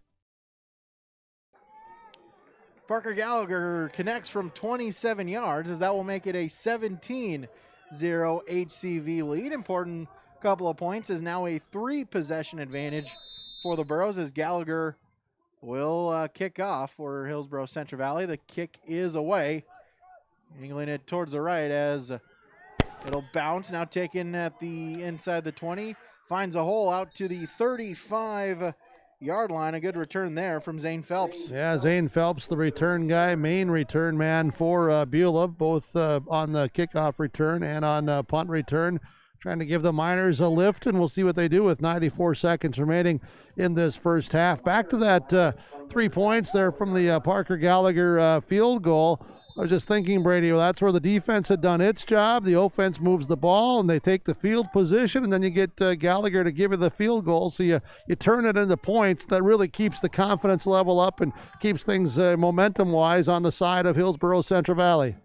Absolutely. First down and 10 as give is up the gut. As nothing. In a pile. Nothing doing there, as no gain on the play. Maybe they'll give him a yard. Plunging forward, nothing more for Skalski on the carry. Yeah, lineman there, and linebackers coming in. As Brandt in the shotgun formation, looking back to pass, he'll fire it out long. Looking, and it's knocked away. Preston caught on a ricochet inside the 20, the 10, 5, and it's into the end zone for a Beulah Miner touchdown on the ricochet. Yeah, it was. Sam Preston really broke that thing up, and from my vantage point, Brady, I'm going like, where did that other receiver come from? Because I couldn't see that receiver through the jerseys of those Hillsboro-Central Valley defenders. I thought it was a great play by Preston in the Borough secondary, and credit the Miners for being very alert and getting that, and that changes things here late in the first half. Nathan Butes on the touchdown absolutely puts the Miners on the scoreboard as the PAT attempt is up, and it is good. Connected there by Elijah Barbeau, and with 1 minute remaining in the first half, Hillsboro-Central Valley 17, Beulah 7, yourliveevent.com. Golden Harvest, Tim Kazette, Seed Sales Scoreboard. When you're looking for a new vehicle, visit with the sales team at Findlay Motors, your Chevrolet and Buick dealer. Their sales team will ensure a seamless experience throughout every step of the vehicle buying process and will help you to secure the best financing for your budget. The service and repair department at Findlay Motors is equipped to deal with any type of service, auto repair, or reoccurring maintenance. Call 701-524-1200 to schedule service. Visit the showroom in Findlay or Mayville and search the new and pre-owned inventory online at findlaymotors.com. 2 plays, 66 yards, a Nathan Butes 65-yard touchdown reception on a ricochet. Puts Beulah on the board. They now trail by 7. 60 seconds remaining in the first half. It's one of those that we draw up on the playground outside the elementary school during recess. Absolutely. I, of course, never would be an intended receiver. I was always just the blocker on the out in recess, but, you know. Onside kick is attempted by the Miners and recovered by Olson at midfield. So Burrows will take over at the 50-yard line with 58.6 remaining in the first half. I say this with fun, Brady. You really were outside during recess? I thought you just stayed in the lunchroom. No, eventually the lunch ladies, Mary would kick me out, tell me to go. Can only have so many peanut butter sandwiches, right? No, it's got to have jelly. Jelly. That's right. Yeah, that's right. I'm sorry. PB&J. I'm right. Yeah. So just under a minute remaining. The Burrows have all 3 timeouts. Burrows in the Delta formation. Preston back to pass, a quick slant to Rage, in and out of the hands, incomplete. That'll bring up second down. Yeah, throwing over that linebacker and Rage on that slant off the hands there. Butes was playing behind him. Incomplete pass. That'll stop the clock. 55 seconds to go. It's been a offense here for Hillsboro-Central Valley that's been very aggressive tonight. Absolutely. As Limke will bring the play in, he'll be the wide receiver to the near side. Gallagher to the far side. I formation. Preston. Triple option play to Mitzel. Cuts upfield inside the 45 to the 43. A 7-yard gain, and Hillsboro-Central Valley will use their first timeout. Dylan By with a nice tackle here, or I should say a nice block on this left side. So 46.6 seconds remaining here in the first half on the Golden Harvest Tim Kazette Seed Sales Scoreboard. We'll keep it here for the final minute of the half as Hillsboro-Central Valley taking their first time out, so they're going to try to keep staying aggressive, trying to get some points before the end of the first half. The Miners with the they will receive to begin here in half number 2. So yeah, the Burrows here a 3rd down and 1. So first and foremost, get the first down. That would stop the clock again as they would move the chains on the first down if they're able to get one. And they would then keep the 2 timeouts. So they've got a lot of time here to run, a number of plays and position themselves. And again, keep in mind that they've always have Parker Gallagher if they need to set up for a field goal attempt if they're not able to get into the end zone late in this first half. Yeah, Gallagher just made a field goal, his first successful field goal of the season, just a little over a minute ago. That's 3rd down and 1 for the Rose. They'll huddle up now, break the huddle. Rage to the far side, Limke to the near side with Dryberg, the tight end, to the near side as well. I formation as Preston right up the middle, sees parted there, and he'll get inside the 40 to the 35, a 7-yard gain and a first down. Yeah, the defender at the nose for Beulah. I'll get to it here in just a minute after this snap, but Gilmore, as Preston will down this, so I'm just going to tell you there, Gilmore, he went around the center, Fondrick, and Fondrick said, all right, I'm just going to let you go this way because then, Sam can choose which shoulder he wants to go off. So good play by Fonderick just to say, all right, if you want to be that aggressive, I'll just let you go and turn you loose and get a little chip on you to make sure that you don't get an arm back reaching out towards my quarterback, Preston, and then now downs that ball to stop the clock, as we said, and as you said, 38 seconds to go. Burrows will keep the 2 timeouts as Limke brings the play, and he'll be the receiver to the far side. Rage to the near side. Hebel, Mitzel in the I formation. Fake the give. Preston looking to pass.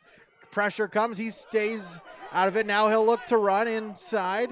Back out to the outside. Breaks a couple tackles. Gets inside the 20. Gets out of bounds. And a first down for the Burros after the 17-yard run scramble by Sam Preston. And what a vicious big block Preston got that allowed him to get the extra yardage.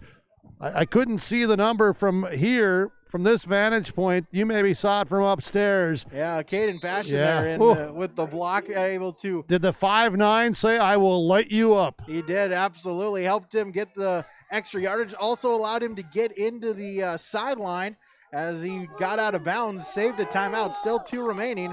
1st and 10 from the 19 for the Burros. 26.7 seconds remaining in the half. Preston, triple option play. Mitzel cuts it upfield as he'll get to the 15, a gain of 4, and the Burros will use their second timeout with 20.6 remaining in the half. Good block by Luke Dryberg, the left end, really sealed back, and that allowed Mitzel to cut back to the inside and get that yardage there to the 15-yard line, gain of 4. Mitzel now 7 carries, 51 yards. Along of 33 early in the game, right? Correct. So Miners have done a better job of trying to bottle them up after that initial first run. Well, the Burros here offensively, they have some options now out of this, their option, and plus the arm of Sam Preston. The line has been doing a good job of creating some space for the backs, and receivers also, if they've been out in the pass routes, have been running really good routes, and Preston has been an effective quarterback tonight, completing, I believe, 80% of his passes last time I had checked, and we'll see what the Burros do here late in this first half, leading by 10. Miners coming back out on the field now to set up defensively. They're going to go with 4 defensive linemen here on a 2nd and 6. Burros will go shotgun formation. Preston and Hebel in the backfield. They'll send Mitzel in motion. Fake the give, looking to pass. Dryberg in the end zone, incomplete, as a collision there between the corner. I believe that was Skolsky and Dryberg. Yeah, Brandt actually 3 came over, and that's where the collision was, and pretty good coverage there as well, picking up Dryberg from that left end spot, and covering him all the way was Zane Phelps. Phelps, the safety, stayed with Dryberg, and it falls incomplete. 3rd down and 6, 16.3 at the 15-yard line, so right within the potential range there of Parker Gallagher if they are unable to convert on 3rd down. Gallagher will be the receiver to the near side. Limke to the far side. Hebel and Mitzel. I formation. Dryberg, the tight end, to the far side. 3rd and 6 as Preston will take it on a bootleg. Cuts inside. Still on his feet. Lowers the shoulder inside the 5. Great as effort. He'll be stopped at the 1. A 14-yard gain. 8.4 remaining. Clock is stopped for the time being as... Oh, the 5 of Preston put a deuce on someone. I'll tell you what. He said, I don't care if you call me a quarterback. I am a big framed quarterback, and I'm going to lower the shoulders, and I'm going to try to get into that end zone. And he was very, very close. Big hit down inside the 3, but Preston won that one to get it to the 1 with 8.4 seconds to play. So 1st and goal, Hillsboro-Central Valley. They'll use their final timeout. For the Burros, you got time for at least 1 more play, maybe potentially 2 before you'd have to kick a field goal.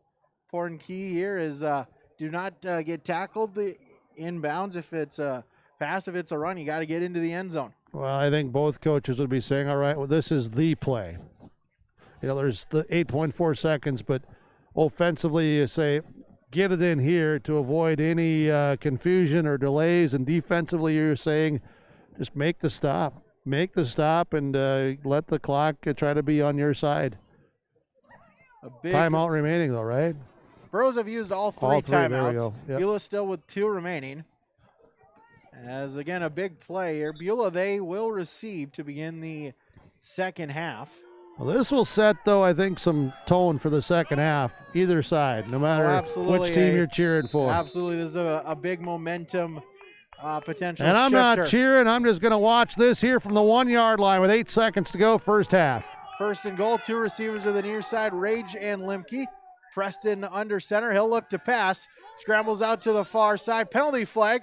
Preston trying to get into the end zone. He'll be stopped short. We'll check the penalty flag with 0.7 of a second. Penalty flag was thrown early. They allowed the play to continue. And we're waiting here. As they're talking to the coach Dooley, having a conversation with the officials. Yeah, asking, what they want to do. There's 0.7 of a second to go. So you're going to get another snap off for Hillsboro-Central Valley. But the options of where they want to be and what they want, long conversation. Yeah, the Burros, they're ready to huddle up. They're at the line of scrimmage. Officials are saying... So it was holding on the Burros. That'll back it up 10 yards.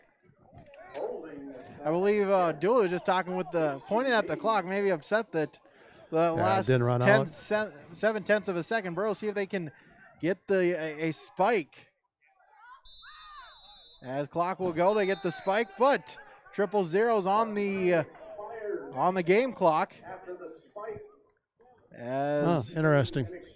So the Burros, they get inside the 1-yard line, unable to capitalize on the play, and so that'll do it for the first half. As we'll hit halftime on the Golden Harvest Tim Gazette seed sales scoreboard. Hillsboro-Central Valley 17, Beulah 7, as Burke down on the field with Coach Scott Olson.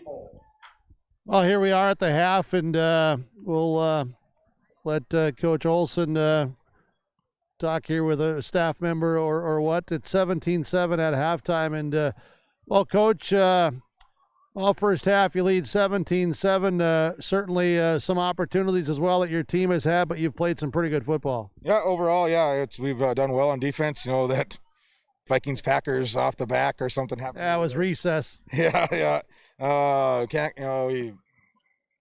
We could have did a better job knocking it down, but who knows how it's going to bounce off somebody's back, or I don't know how it did. It looked like that's how it happened. Pleased with overall with our defense. We're moving the ball on offense. Not pleased on how we finished that half. We could have been up, I would like to have been up 17-0 going into the halftime. Now they're back in the game off that fluke play, and they're back in it. Their spirits are going to be back in it, and we got to pick ours back up after not scoring there, and that's what it is. And all right, we'll let you talk to your team here at halftime. We'll check with you in later and see what the situation is after. But yeah, a little bit of a disappointment playing so well and doing so many good things, but maybe at the end letting an opportunity go. They were also inside the 1-yard line, if you remember, in the first quarter, in a fumble situation there. Then the ricochet pass completion by Beulah to get this thing where, hey, we've got ourselves a football game, no doubt. We knew we'd have one coming in, and we certainly do now at halftime. It is Hillsboro-Central Valley leading Beulah 17-7. Homecoming royalty court being introduced here at halftime at Randy Vegan Field as the Burros lead the Miners 17-7 with YourLiveEvent.com. Our halftime show with all the statistical numbers is coming up, presented by Farmers Union Insurance. Your local agents Ryan Opdahl and Rich Gerke in Hillsboro. Farmers Union Insurance. Halftime report is next with Hillsboro-Central Valley leading Beulah 17-7. I'm originally from Mayville. I moved away for 6 years, but when I decided I think it's time that we start a family, and I said I want to move back to that small town so I can have small classes, small community, people are involved, people care about you. There's a lot of space out here, and if you use it appropriately, everything from family baseball to the parks and the communities, swimming, all that stuff is available right there. Hi, I'm Jeremy Strand. Kurt Petrowski, Hillsboro, North Dakota. Come home to trail. Come home to trail.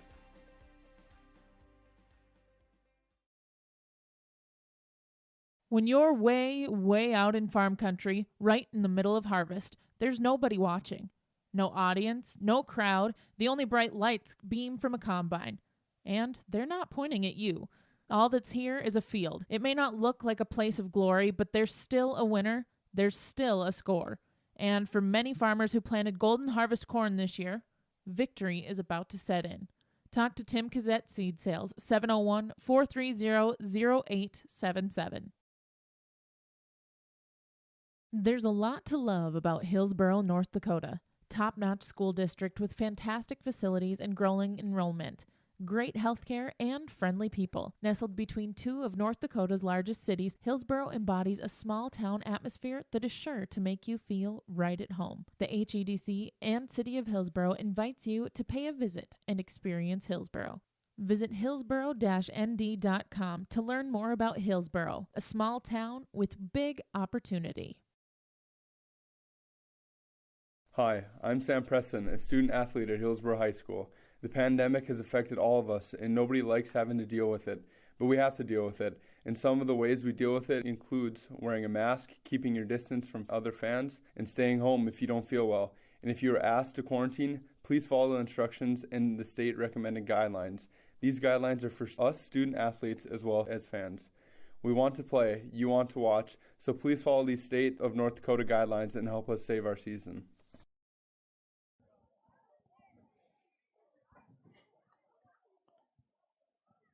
Back here, yourliveevent.com, Hillsboro-Central Valley, with a 17-7 lead so far at the halftime on your halftime show provided by Farmers Union Insurance. Rich Gerke, Ryan Opdahl of Hillsboro, 701-436-5777. Give them a call today. Scoring summary here, Hillsboro-Central Valley, the first 17 points of the game in the first quarter. Barrett Wilson, a 21-yard interception return for a touchdown to open up the scoring.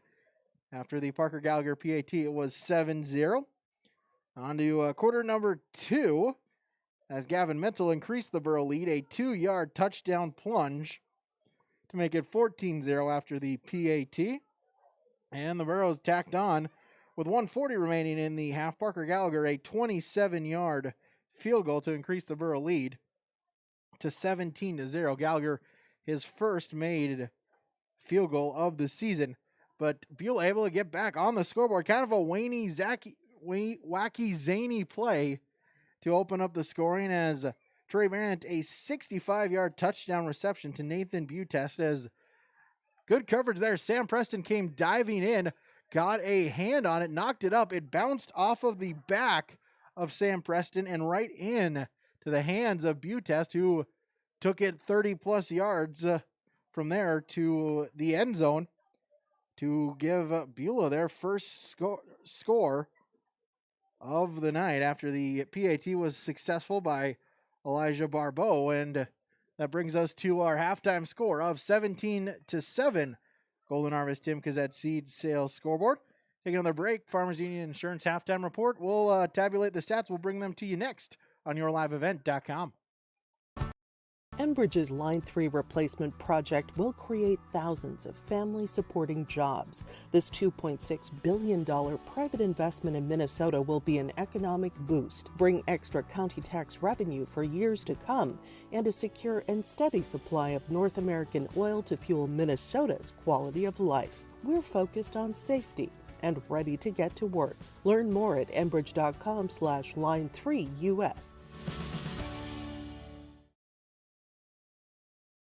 Great Plains Fireworks, located on the west side, frontage road I-29, south of Degelman's in Hillsboro. They're open by appointments. Call 701-436-6140. Also like them on Facebook for information. Let Great Plains Fireworks help you get fireworks for your family celebrations, neighborhood parties, and events. Pretty, pretty, pretty. They have chest thumpers. Great Plains Fireworks, open by appointment only, Hillsboro, North Dakota, 701-436-6140. Like them on Facebook.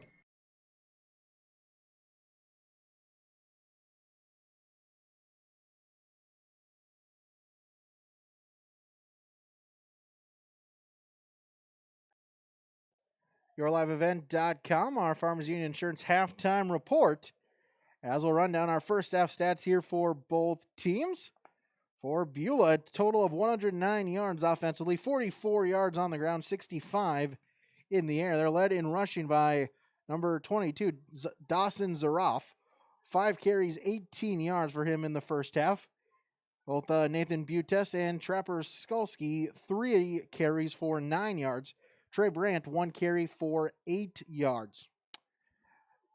Passing for Beulah, Trey Brandt is 1 for 5, 2 interceptions, but again, that 65-yard touchdown pass to open up the score, and that's his lone completion. So Nathan Butest, 1 catch for 65 yards. Again, 3 turnovers, 2 Trey Brandt interceptions, and 1 Nathan Butest fumble. For Hillsboro-Central Valley, offensively, 113 rushing yards, 56 passing yards, a total of 169 yards of total offense. Led in rushing by number 4, Gavin Mitzel, 7 carries, 51 yards, and a touchdown. Sam Preston, 10 carries for 40 yards. Jace Lushik, 6 carries for 17 yards. And Cole Hebel, 2 carries for 5 yards. Passing-wise, Sam Preston is 4 of 9 for 56 yards. Receiving for the Burros, they are led by Jack Paulsrud, 22 yards receiving on 1 catch. Gavin Mitzel, 1 reception for 18 yards. Parker Gallagher, 1 catch for 7 yards. Luke Dryberg, 1 catch for 9 yards. Burros, they committed one turnover, a Sam Preston fumble. As those are your first half stats on yourliveevent.com. Farmers Union Insurance, Rich Gerke, Ryan Opdahl, halftime report. Stick around, more to come on yourliveevent.com.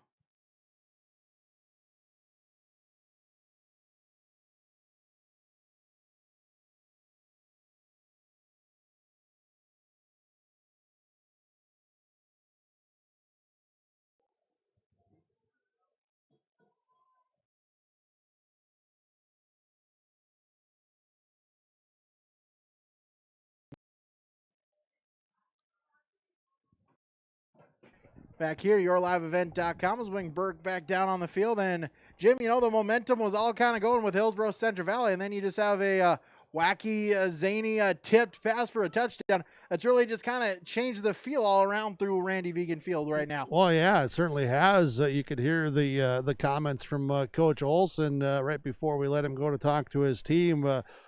Coach Dooley on the other end was certainly talking to his team. We'll catch up with him in just a moment. But visiting with fans on the sidelines here tonight at Randy Vegan Field with Hillsboro-Central Valley leading 17-7. No question. Most people are thinking at the time, 17-0 and, 94 seconds to go and in control and, made a play defensively. And then as one parent here of a Borough football player said, give tons of credit to the kid from Beulah because, he stayed with it and didn't give up on it and made a fantastic play on a deflected pass that, both sides made good plays. And in the end, Beulah took it to the house to get themselves back into this. And, the Burros there the last few seconds when they were knocking on the door and then didn't get anything out of it.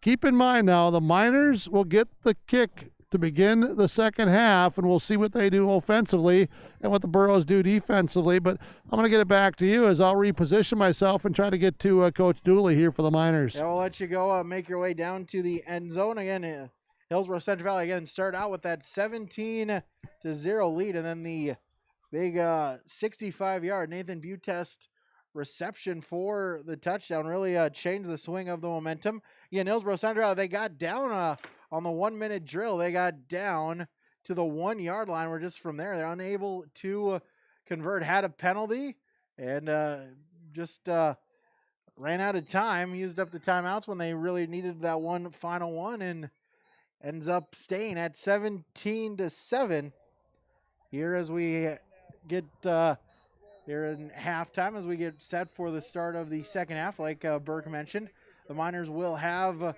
the football to begin the second half, trying to cut into that lead. A big momentum shift if they could get some points for in that first possession. Really, get it close as Burke All down right, the field with yeah. Coach Jim Dooley. All right, Coach, first half, I'm going to build upon the positives for you guys in the last couple of minutes. You got a big play on maybe a little bit of a busted play, but your kids made the play and then held up at the end to get yourselves, right here, right back in this thing. Put that in off a guy's shoe into our hands and for the dust. Yeah, that helped. Then we just about gave it back there at the end, and we got fortunate. So I think we were very fortunate at the end of the half, both with that play and then down here at the end. So, but that's something we mentioned to the guys. We just have kind of been sleepwalking through this half. We haven't played anyone that's good yet, and we need to wake up and I said, hey, they're going to hit you back, So I'd like to think that we are going to come out and play a little bit better in the second half. I don't know if it's going to be enough to change things on the scoreboard, but I'd like to think we're going to play a little better, a little harder, and stop feeling sorry for ourselves as much as we are. All right, Coach, I know you're busy. We'll let you get back with the team. Thank you. Yeah, thank you. Coach Jim Dooley saying it exactly how it is, the veteran coach, and he challenged his guys at halftime. I'm just going to leave it at that, and it's going to be a fun second half coming up. Yeah, definitely an automated halftime speech there from Coach Dooley. You could hear him talking all the way up here in the automated, press box. Animated, vocal. Absolutely. As Hillsboro-Central Valley will kick off to begin the second half. Again, we thank you for tuning in here for the Farmers Union Insurance halftime report. Yeah, Ryan Opdahl and Rich Gerke, your agents for Farmers Union Insurance, with the halftime report here again tonight with yourliveevent.com. And it is 17-7, Hillsboro-Central Valley leading Beulah. Second half, again, the Burros to kick off. Burros to kick off. Parker Gallagher will boot it away.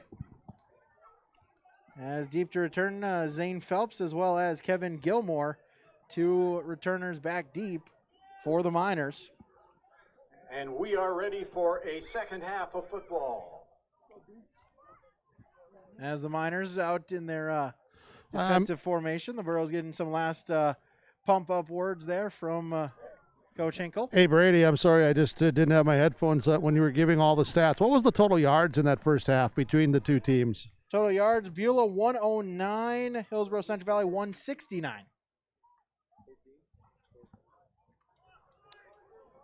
Beulah 44 rushing, 65 passing. The Burros 113 on the ground, 56 in the air. As Gallagher has the ball lined up and the officials give the ready for play. And the kick is away. Deep kick as that one will bounce at the 20. It's a live ball and a scramble for it. Miners, I believe, got it back. Beulah able to get on top of the football and recover it. I don't know if that was lost in the lights or what. It just seemed some hesitation, and Trapper Skowski was able to recover that for the Miners. Yeah, Gilmore was closest to it. Started moving up to receive it, and just I don't know, misjudged or maybe lost it in the lights as that one bounced 5-6 yards in front of him. But Miners able to get on top of it, and it's 1st and 10 from the 22. Brandt under center, surveys the defense. Now they'll fan out. As the direct snap is taken. Up the gut, lowering the shoulder. As that was Butest on the carry, as he'll get 9 yards and brings up second down. Well, on that first snap, the Beulah offensive line certainly responded to their challenge at halftime. They got off the ball. Wow. So 2nd down and 1 after the game. 2nd and 1, Beulah. Beulah looking to get back in this game. Let's go, Blue.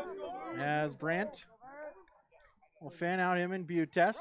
Butest will take the direct snap, rolling to the right. He'll get past the 35. 1st down yardage to the 37-yard line, a gain of 6. Yeah, Dryberg tackling him from behind as he came all the way, from the right side through the backfield around the end to make that tackle.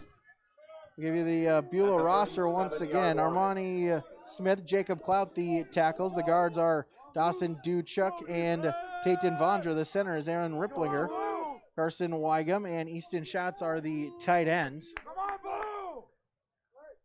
As Butest up the middle once again, just follows the block, gets past the 40 as the Miners just chipping away here in this first drive. Well, and Butest does is they'll take that 3-4 yards. That's Beulah football at its best, just to keep pounding at you. And now Henkel comes out, and going in for the Burros defensively is Adrian Valdez, the senior defensive lineman, as they try to put some more size up front. Butest 3 carries, 9 yards in the first half. 3 straight carries, now 20 yards in the last couple, as a trick play as Butest takes the direct snap. He'll flip it forward. Dawson Zuroff with the carry as he'll get to the 46-yard line. Gain of 4 brings up third down and short. Yeah, a counter coming back from the right to left side. As Dryberg reading on that, he went back inside, then had to come back outside. Gavin Mitzel came up and made a stop. Also, the defensive end, Cody Hewitt here on the right side. So forward, so technically a pass play, a gain of 3, and third down and 2. As Butest will take the direct snap, rolling to the far side, lowers the shoulder, runs over a man into Burrow territory at the 48-yard line, a 7-yard gain and a first down. 9:38 to play, third quarter, 17-7, Hillsboro-Central Valley leading by the halftime score. The Beulah Miners taking the opening kickoff, and they're moving from right to left and picking up a couple of back-to-back first downs, and offensive line and backs running and blocking, getting off the ball quicker in the second half. Butest will take the direct snap once again, just up the gut. Still not going down. 4 or 5 Burrow carries.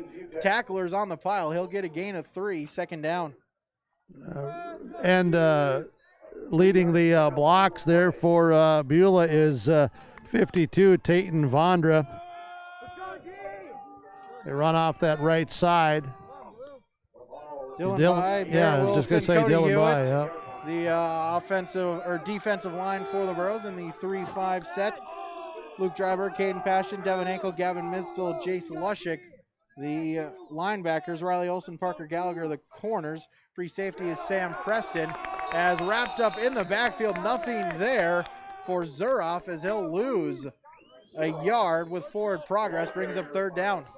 Was that Willison at the bottom that shot through from the nose guard and started to wrap him up early? Then he got some help with a number of others. I think Paston was in there, and I'm not sure who was the others in there, as it was a big pile up. Now Hinkle comes off, and Hebel comes in for the Burros.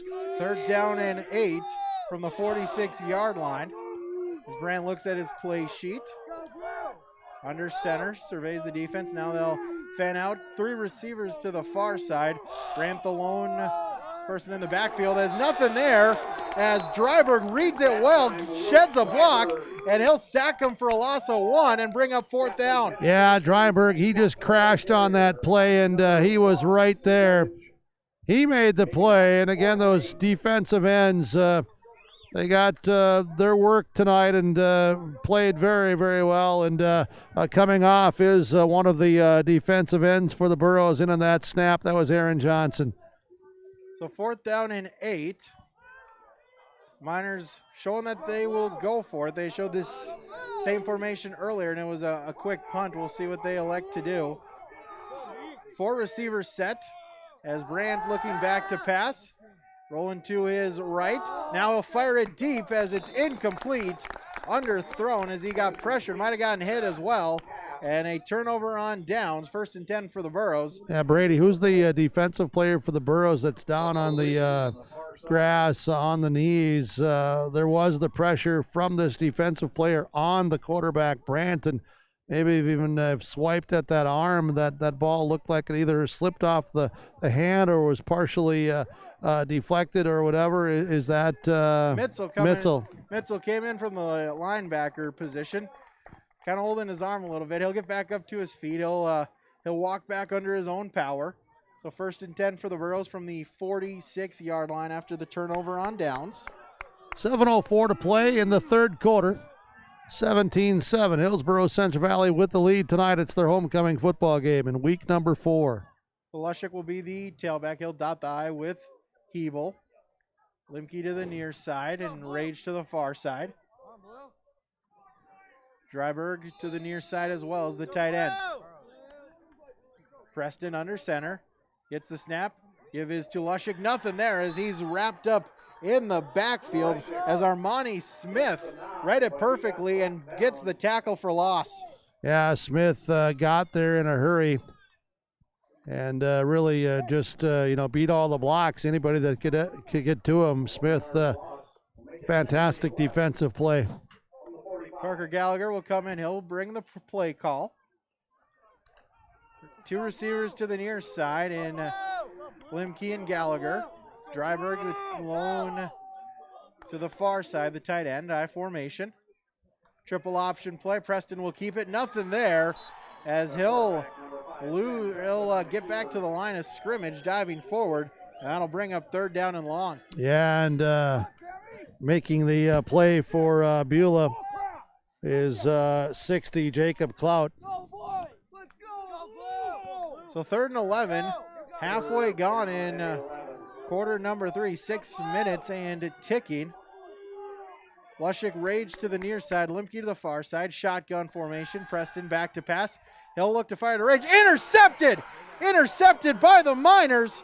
Carson Weigum going the other way. Cuts back inside to the 30. A flag on the return. He'll get to the 20. A big play there. It might come back, but the interception likely to stand as it looks like Mason Fondrick a little bit shaken up. But an interception for the Miners. Yeah, it'll stay the interception. Just the return that came back to the 21 will be put back because of the penalty flag on the return. Also, Cody Hewitt kind of trying to loosen up his shoulders or arm. And I'll tell you, Beulah has come out in the second half. As also there's a penalty flag at the 42-yard line.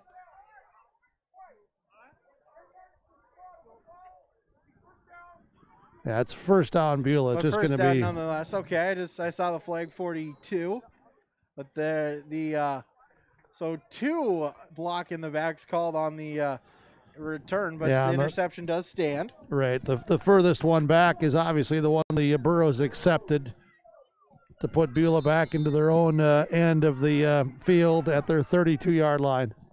So Preston his first interception tonight. 1st and 10 from the Beulah 32 as UTEST will get the direct snap, pushing blockers, still on his feet to the 38-yard line.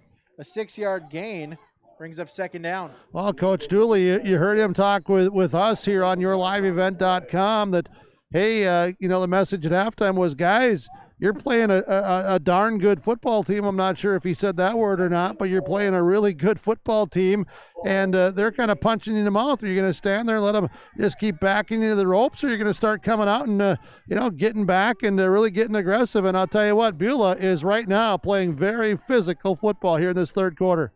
2nd down and 4. Butest the direct snap. Gets through the first line into Burrow territory as he'll be dragged down at the 48-yard line. 14 yards on the carry and a Miner first down. Well, Radar, give some credit to those Beulah offensive linemen. They're moving people. They really are.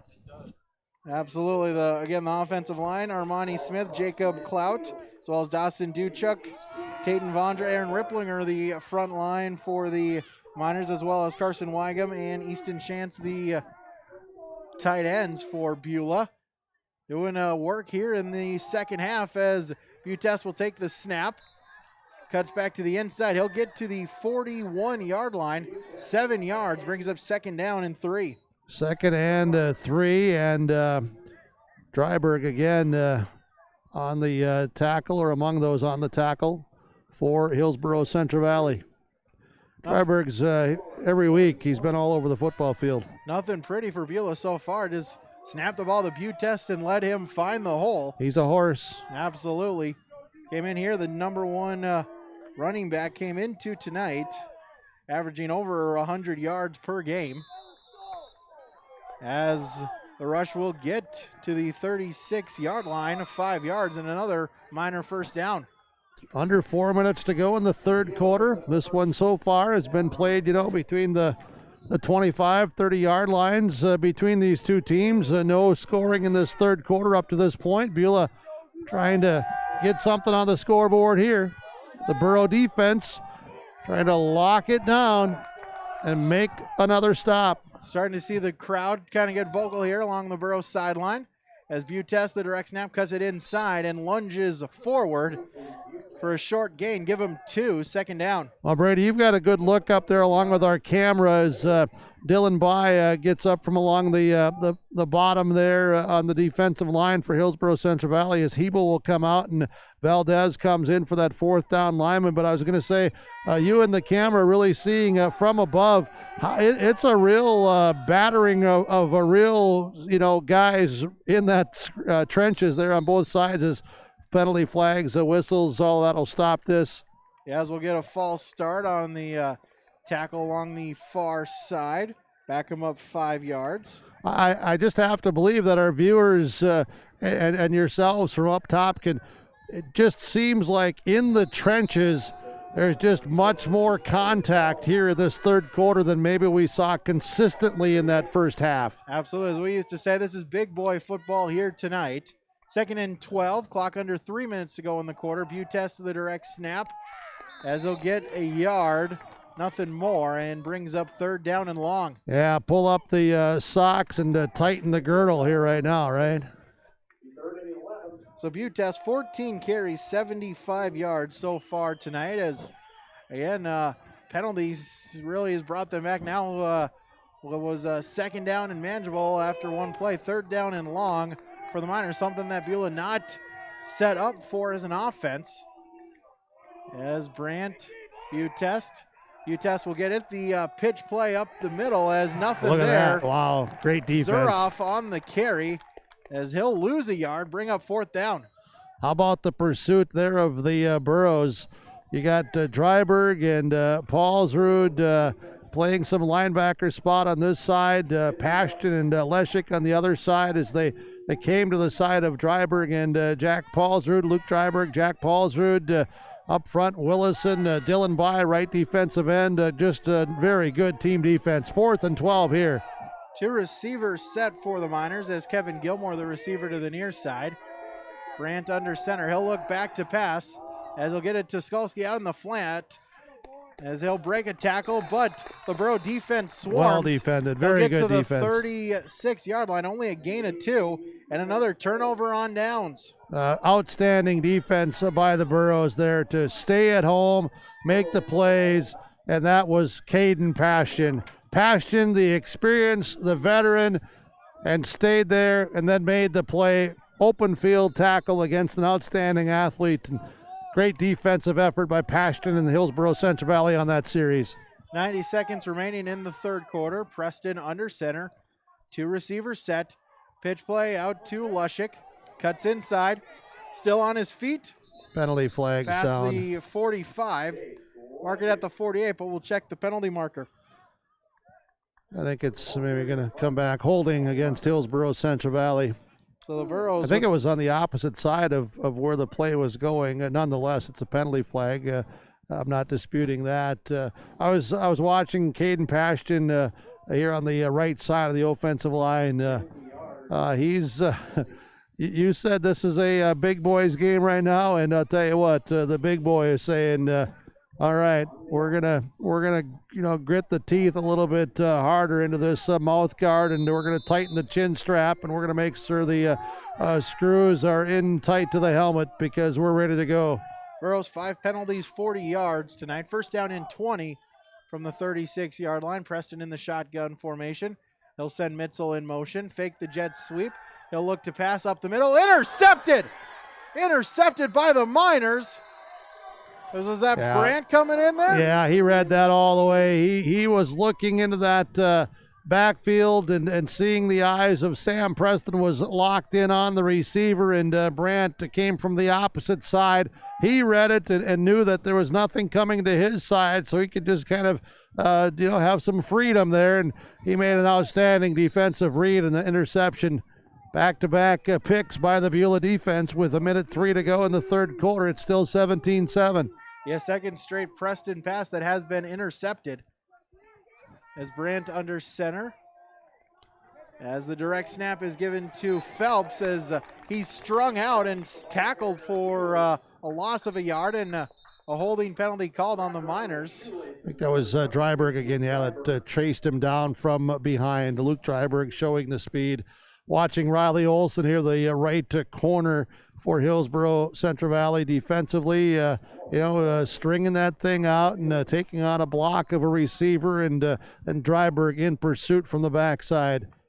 Beulah 5 penalties for 45 yards tonight, as now we're under a minute to play in the third quarter. Burroughs still with the 10-point lead, 17-7. First and 20 for the Miners as the clock begins to run once again. I think we're going to have a heck of a fourth quarter coming up. You got number 2, Beulah, on the road, undefeated, at number 4, Hillsboro-Central Valley. Their first loss in 2+ years on the calendar last Friday night. Brandt under center. Now he'll fan out. Lone one in the backfield, looking back to pass, fires it deep and intercepted. Parker Gallagher with the interception at the 27-yard line. Burroughs answer right back with a turnover of their own. Did you see Parker there? Parker was stumbling a little bit. He had lost his footing. As you'll see some of the photos here with Corey Erickson and the Hillsboro banner coming up. But yeah, and you watch the replay with yourliveevent.com. Parker stumbling a little bit, slipping, and then recovered and looked up and said, "Ooh, 7 has got this one right here. I'm going to get the INT." Third interception for the Burros tonight. Preston under center, I formation, option play. He'll pitch it to Mitzel. As nothing there as he's wrapped up in the backfield. As Dawson Zuroff comes in from his corner position to lay the hit, and a loss of 1 on the play. Well, that's a good call by you there, Radar. I can see why Ben says that you're great because, that corner really came in hard and read it and made a nice open field tackle. That'll do it for quarter number 3. 12 minutes remaining as Hillsboro-Central Valley leads 17-7 on the Golden Harvest Tim Kazette Seed Sales scoreboard. Be right back for the start of the fourth quarter on yourliveevent.com. Another new recent trade at Norman County Implement, 32-foot Summers disc chisel, one owner machine, priced at $32,000. Talk with Chuck O'Neill on this 32-foot Summers disc chisel, priced at $32,000. Also a 44-foot Summers disc, excellent condition, priced at $29,000. 2019 carryover versatile Delta Track 570, save $80,000 on this price now from Norman County Implement, Highway 9 North Ada. They thank you for your business. Hillsboro Drug and Gift, your locally owned Health Mart pharmacy, is open for all your pharmacy and healthcare needs. And don't forget to stop in and check out what's new in the gift department. You'll find lots of new fall decorations and giftware. Check out the new jewelry too. Hillsboro Drug and Gift encourages everyone to follow all of the CDC guidelines. Hillsboro Drug provides in-town delivery, and they do offer mail-out services for their customers too. Hillsboro Drug and Gift, your locally owned Health Mart pharmacy. Health Mart, caring for you and about you. yourliveevent.com as we get ready for the start of the fourth quarter, as Hillsboro-Central Valley will have 2nd and 11 from their 26-yard line. Preston in the shotgun formation. They'll send Dryberg in motion. Preston just a straight quarterback power, looking, following his blocks, as they'll get to the 30-yard line, a gain of 4. That'll make it 3rd down and 7. Yeah, 3rd down and 7, and the stop, Armani Smith again for Beulah was a part of that. Maybe not at the end, but his big hands and body was in the way there to disrupt stuff early. Thinking here, Brady, yeah, still basically the entire fourth quarter remaining, but this Burrow defense has been on the field a ton in this second half because of the turnovers, and Hillsboro-Central Valley, they would like to put together, get a first down, and keep this drive going. Preston looking back to pass. He'll fire it out to Limke. Caught at the 50 as he falls down, but maintains the grip. A 20-yard completion for a first down. That almost slipped out of his hands, didn't it? Or bobbling it? I'm not sure. Yeah, just a little. He had some open space. kind of juggled it a little bit, but able to Yeah, he brought it in. falling down, still able to keep the hands underneath. It did not touch the turf here at Randy Vegan Field, and it's a 20-yard completion for a first down. On the grass here, and 11 minutes to go in the fourth quarter, and that's a big play. It really is, because you kind of flip the field a little bit, and also you keep the offense on the field for Hillsboro-Central Valley with a 10-point lead. Dryberg sent in motion. Preston gives it to Mitzel up the gut. As not much there. He'll get a yard and a half. Make it second down. As we watch him unpile, and Trapper Skalski, leading tackler for Beulah, coming in. So second down and 9 for the Burros as Rage will come in with the play. He'll be the receiver to the near side. Limke to the far side. I formation. Preston under center. Takes a snap, fakes it to Hebo. Counter play to Mitzel as he'll cut back upfield. Not much there as Butest will make the tackle at the 47-yard line. Short gain brings up third down. I was just going to comment here about the defense. Pretty good tackling overall tonight, hasn't it been? They've tackled well. Absolutely. No real, maybe a couple of arm tackles have gotten through, but when they've gotten, body on body for the tackle, really Burrow's nowhere to go. Really that way for both teams so far absolutely, tonight. Yeah. So third down and 7. Preston fakes the gift to Mitzel. He'll look to pass. Fires out. Intercepted, as Skalski with the interception, as he'll return it to the 45-yard line. I believe I did see a flag. Did I see a flag being thrown out? No, I just saw the interception beanie being thrown out. So Skalski with a interception, the third interception for the Miners here in the second half. Yeah, he just backed up and got in position and stayed there, and again read the play, and Sam trying to thread the needle a little bit, put it up and over the top, just didn't have enough air underneath it, and Skalski with that third interception defensively in the second half for the Beulah Miners. 9:26 to play in the game. It's 17-7 Miners from the 45. Put Kevin Gilmore, the wide receiver, to the near side. He's the leading receiver for the Miners so far this season, as Zuroff will be sent in motion, as we'll have flags. Looks like a Miner may have moved prior to the snap. And indeed, a false start penalty on the Miners. We've had more penalties in the second half already than what we saw the entire first half. Miners now 6 penalties, 50 yards. That's their 4th penalty for 30 yards here in half number 2. Burrows with 5 penalties for 40 yards overall. 1 penalty for 10 yards in the second half. 1st and 15 for Beulah. Clock still ticking, 9-10. Ball at the 40-yard line. Rant. Jace Leshik trying to crash in here on this outside edge. Tested motion. Zuroff will take the handoff, as not much there as he's wrapped up as Hinkle by on the tackle. A gain of nothing, and it brings up second down and 15. Dylan By, he was a treat to watch on that play. He slanted inside as Leshik had moved him over, and he hit the gap and came in and wrapped up and drug down. Being physical, Dylan By, number 68. So second down and 15 for Beulah. In a 2-possession game, the Miners still huddling up. 8.5 to play. Rant under center. Fan out 3 to the far side. As Brandt, the direct QB power, as gets out of a tackle, lowers the shoulder, gets back to the original line of scrimmage, a gain of 5.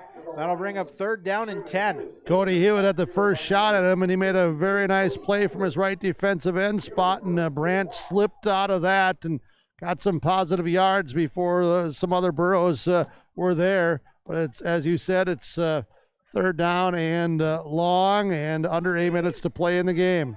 Third and 11. Henkel's back in. Initially came out, then was told, Coach O pushing him, no, get back in, you're in on this play. Third down and 11 for the Miners. Brandt and Butest in the backfield. Brandt rolling back. It's a screen to Butest. Cuts upfield across midfield to the 46-yard line, as he'll get 9, but he'll be short by a yard. Mitzel on the tackle for Hillsboro-Central Valley as the screen pass. Good execution by Beulah. 4th and 1. They're going to be right around 7 minutes to go. Valdez comes in on 4th and 1, and Hinkle now comes out. 4 down linemen, 2 linebackers right at the line of scrimmage on 4th down and 1. As Butas will take the direct snap, follow the blockers, lower the shoulder.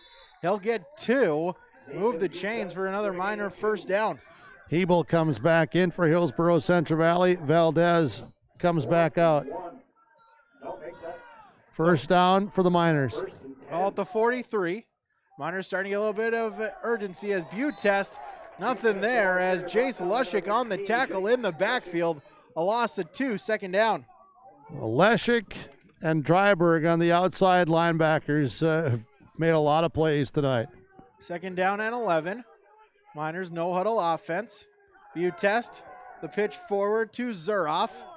As he'll go along the left side, he'll get to the 41, a gain of 3, and brings up 3rd down and 8. And watching Beulah now, this is, what they get you into. They go right, they go left, they kind of, lull you a little bit, you think and whatever, and they look like they're putting you into a rhythm, but they're being crisp, but Hillsboro-Central Valley's defense is playing this really, really well. 3rd down and 8. Miners break the huddle. Clock under 6 minutes to play. Brand Butas as Brand will keep it. Cuts it out to the outside, stays on his feet, lunges forward, as we'll see where they mark him, as it looks like they'll give him the first down, a gain of 9, and a first down for the Miners. Brandt showing strength there as he breaks through a would-be tackle and then dives ahead, seeing where the first down marker is at, and enough for the first down. Now Johnson will go out. Dylan Bye comes back in. Willison is at the nose guard. Bye will be at right defensive end. And Cody Hewitt at left defensive end. Leshik and Dryberg. Outside linebackers come up. 8 guys, 9 guys in the box. First down and 10 at the 30-yard line. As Brandt shotgun. A little bit of confusion. They'll send Zuroff back to the near side. Brandt takes the snap. He'll look back to pass. Is hit as he throws. Has a man. And it is incomplete. In and out of the hands as he had Carson Weigum near the goal line. Had his fingertips on it. Just unable to make the grab. Yeah, that was very close to being a reception in the end zone. And Brandt was under a lot of pressure. Give the Borough defensive lineman credit for coming in, getting a push. A big push. Stops the clock, 5:02 to play. Still a 10-point lead for Hillsboro-Central Valley in the 4th quarter. Yeah, no scoring so far for either side in the second half. Second down and 10 from the 30. Neither team's been inside the other's 25 the second half. Brandt under center. As him and Zuroff. As Zuroff will take it to the far side. He's looking for the corner inside the 10, and he's in. Touchdown, Beulah, as Dawson Zuroff, the 30-yard touchdown run, as the Miners within 4 now at 17-13. With 4:53 to play in the game, Zuroff stepped through a tackle in the backfield and turned the corner, and credit those Miners on the left side. They got downfield and threw a couple of extra blocks, and Zuroff takes it in. So on to attempt the PAT Elijah Barbeau. Snap, spot, kick is up, and the kick is good as Beulah with the touchdown as they bring it closer. 4:53 remaining in the game. Hillsboro-Central Valley 17, Beulah 14. Golden Harvest Timkas at Seed Sales Scoreboard. Back after this on YourLiveEvent.com. The Vets Club in Hillsboro is your place to go after a long, hard day of work or after the game and meet up with your friends. You're welcome anytime at the Hillsboro Vets Club. They're the place where family, friends, and neighbors meet. Check out their Wednesday appetizer menu from 5 to 7. And don't forget their daily specials from 4 to 6 every day. And you can stay and play all night long. The Hillsboro Vets Club is proud to support the Hillsboro-Central Valley Borough activities. VFW Post 4172, and the Lynn Sperry American Legion Post 4 welcome you to the Hillsboro Vets Club. Back here, yourliveevent.com. Beulah with the touchdown. The first points of the second half brings them to within 3, trailing 17-14. As Elijah Barbeau back to kick as Gavin Mitzel, the lone man back. The Burros playing the onside type kick, as it is one, is off the hands of Parker Gallagher, but dived on and able to get the recovery is Dryberg. It'll be first and 10 for the Burros from the 39. How big now have these points off turnovers been in tonight's game, or opportunities around the goal line, or a Parker Gallagher made field goal, or a Barrett Willison interception as a defensive lineman for tonight's first touchdown? Lots of big plays. This is a very good football game, and there is tons of time remaining with 4:51 to play. Burros lead by 3. Both teams a full complement of timeouts as Lushik will get take the handoff, follows his blockers up the middle as he'll get a 5-yard gain to the 44, brings up 2nd and 5. And pretty good push there, Brady, by that left side of that offensive line. Fondrick at center, and you got Hewitt at left to right. Dylan By, Cody Hewitt, Mason Fondrick, Barrett Wilson, Caden Pastian, and Luke Dryberg, the linemen tight ends for the Burros. 2nd down and 5 as the Burros stay in the huddle. They'll use up as much play clock as they can with 4:15 remaining. Preston under center looking at the back judge. Now we'll take the snap. Lushik up the middle. Spins ahead, dives forward, gets to the 50, a 6-yard gain and a first down. And did you see how Jace ran there? He was ready to hit the hole hard, then stuck that left foot into the grass at Randy Vegan Field just so he could cut back a little bit to see a little sliver of clear light, and he sliced through and got those extra 2-3 yards. That was a good piece of running. His lineman gave him enough, and he took advantage of it and then saw what he saw, and he got that. It's a big first down for Hillsboro-Central Valley. Keeps the ball in their hands. They can keep working the clock. 3:35 to go now as they get up to the line of scrimmage. 1st and 10 from midfield. Limke, the lone receiver, to the far side. 2 tight ends. Preston under center. Handoff to Lushik as this moves forward. Carries the pile for an extra couple of yards, a gain of 3, make it 2nd and 7. Well, he's running hard. They're giving it here to Lushik here late in the ball game. The junior running back saying, all right, 1-5, here's the rock, carry it and bring it closer. 3 minutes to go, inside of 3 minutes now. It's 17-14.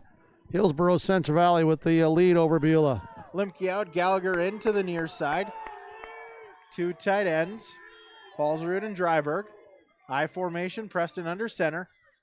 Handoff, turns it off to Lushik as nothing there as he'll be stood up at midfield as Aaron Ripplinger wraps him up, throws him back. It'll be a loss of a yard, 3rd down and 8. Ripplinger and also Trapper Skalski for the Beulah Miners.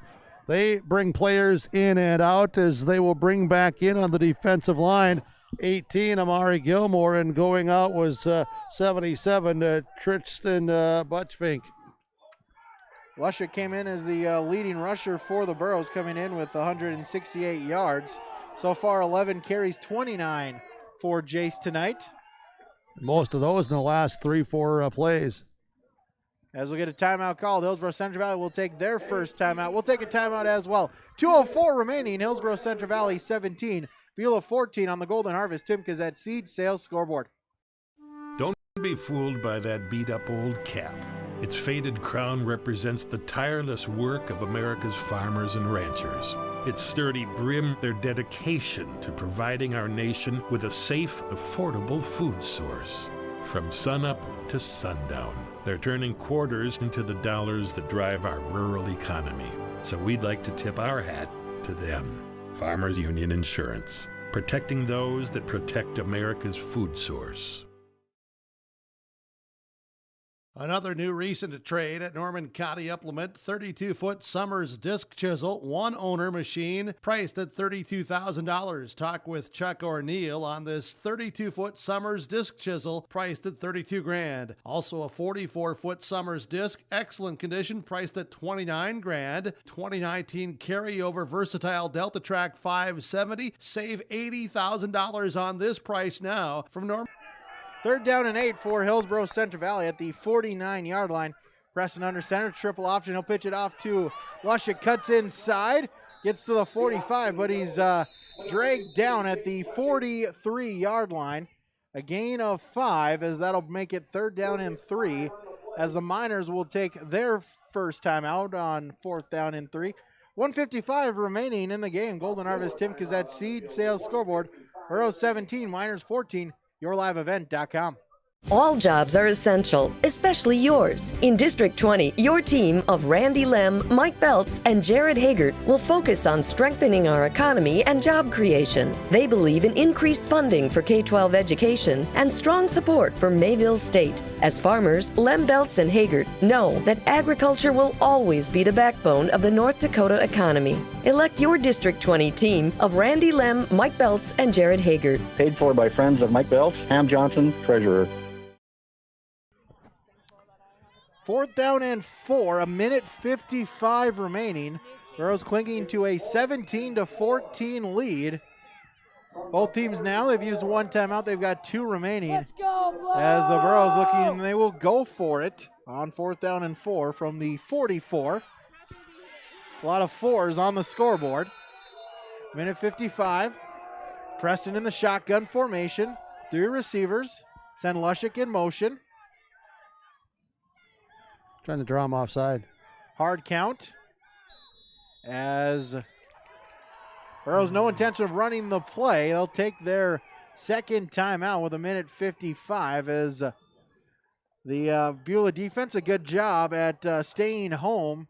Well, now they thank you. Maybe deep on a 4th and long, and then rely on the defense. Is that what the Burrows are saying? That's, I believe so. Their calling card for many years for the Burrows has been that defense. See if Rage can put one maybe inside the 10 and force them to drive the length of the field in only a minute and, probably about between 1:45 and 1:50 by the time they get the football back. And timeout situation is Beulah with 2 remaining. Hillsboro-Central Valley has 1. As the Burrows send out their punt team. Miners playing for a fake. Now they'll send Phelps back to return. Rage standing at the 44. Return man Phelps back at his 15 now as he backpedals. Send Belial's in motion as Almost UTES almost gets a piece of it. A high punt as it'll bounce at the 15. Take a Burrow roll. They'll just let it stop at the 13. there. So at the 13. So a 31-yard punt, and the Miners will have to go 87 yards in 1:45. Butess got a really good outside rush as he came inside of the gunner, and he was close, at least from down here. I know I'm a long ways away, but it looked like he had a pretty good angle. Another half a second, half a step, and that ball might have been flying the other way. But give Rage credit, though. He stayed right with it and still put a good foot into it to put it inside the 15. Here we go. 1st and 10 from the 13, 1:45 to play. Beulah trails by 3. Brandt under center. Now they'll fan out as the reverse play, as they'll give it to Zuroff as he'll get to the 20-yard line. A 7-yard gain as the clock keeps ticking. Yeah, Zuroff on that counter, and of course Zuroff had the last touchdown for Beulah. He had nice room there, picking up 8. They're trying to hurry up. Miners will go 4 wide receiver as Brandt looking back to pass. In the flat out to Zuroff looking for the corner. He'll be tackled inbounds and short of the first down marker. So Beulah will have to take their second time out with 1:15 remaining. Great tackle by Parker Gallagher. It was a first down. He had enough for a first down. Yeah, So they stopped first him momentarily. Down. So clock is ticking after the short gain for the Miners, but able to move the chains as Brandt back to pass. He'll look to fire deep and intercepted! Intercepted Sam Preston. He's going the other way. 20, back inside 10, 5, stretching, diving. He's in! Touchdown, Hillsboro-Central Valley! Sam Preston, the pick six, and it's 23-14 Burrows. Well, number 5, I know he was disappointed in himself, but I'll tell you what, you saw there, you could see the grit in his teeth and the flame in his eyes and the dagger in his hand of saying, by golly, Burke and Radar, I am going to take this rock and I'm going to crash it into the quarry and seal the deal just like on the pound of bananas. Parker Gallagher will attempt the PAT. Arrows now lead by 9. Snap spot kick is up, and the kick is no good. Into the trees. But Hillsboro-Central Valley with the interception return from Sam Preston as they will extend their lead. Is that the dagger? Golden Harvest Timkins at Seed Sales scoreboard. Hillsboro-Central Valley 23, Beulah 14 with under a minute remaining. As the Burros looking to regroup after that loss last week, looking to hand the Miners their first loss of the season. As Sam Preston just read the Brandt throw all the way, stepped in front of it, picked it off, and a big momentum shifter there as Burros now a 9-point lead with under a minute to play. Good game. Oh, great game. Yeah, and the you could peel that label off that pound of bananas to seal the deal there by Sam, I'll tell you. He was determined, and I'm going to put that in all bold letters, and you can underline it. You can italicize it. You can text it, whatever you want to do there, Radar. You could tell it, seriously. When he got that thing, there was not much that he was going to let stop him. And certainly, Beulah tried everything, but give Preston a ton of credit to do what he did there and step up late in the game. Parker Gallagher, the kickoff is away as Phelps will take it inside his own 10. Cuts up the middle. Now out to the outside, breaks a couple tackles, still on his feet as he'll be wrapped down at the 26-yard line. Will be 1st and 10 from there. 50 seconds to play in the game. This has been a really good football game tonight. And to no surprise, with 2 good football teams, 2 excellent programs year after year. And, you know, Beulah's going to be in the thick of the things come playoff time as they'll be in that west half. And the Burros bouncing back and coming off of a tough loss last week to a very good Bismarck St. Mary's team, and just trying to get this thing now home and put it in the bank is what they're trying to do, up by 9 with 50 seconds to go. Devin Johnson, Aaron Johnson, Angel Valdez, they'll all check in. They'll be the D-line for the Burros. As Brandt in the shotgun formation, a flag thrown at the snap. Brandt will flip it to Butest. He'll catch it at the 40, get to the 48-yard line, but we'll check the penalty. Yeah, penalty right here at the line of scrimmage. Was thrown immediately at the play as they'll say no penalty. Inadvertent. So Butest with the defensive secondary backing up now, playing deep. Butest with the 22-yard reception, his second catch. Second catch for 87 yards. As Brandt back to pass. Oh, great play defensively, Leshik. Leshik with the pass breakup as Tyler Schaefer was the intended receiver for the Miners. 35.2 seconds remaining. Burros lead by 9. Great technique by Leshik. Read it and put in the proper hand and arm and just knocked that thing down.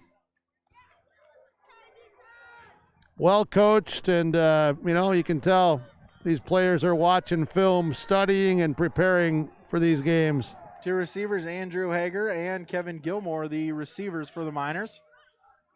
As they'll give it to Skolsky up the middle as he'll carry Burrow defenders into their own territory. He'll be stopped at the 48-yard line, a gain of 4. We have not seen Skalski carry the ball much tonight, have we? 4 carries, 13 yards so far tonight.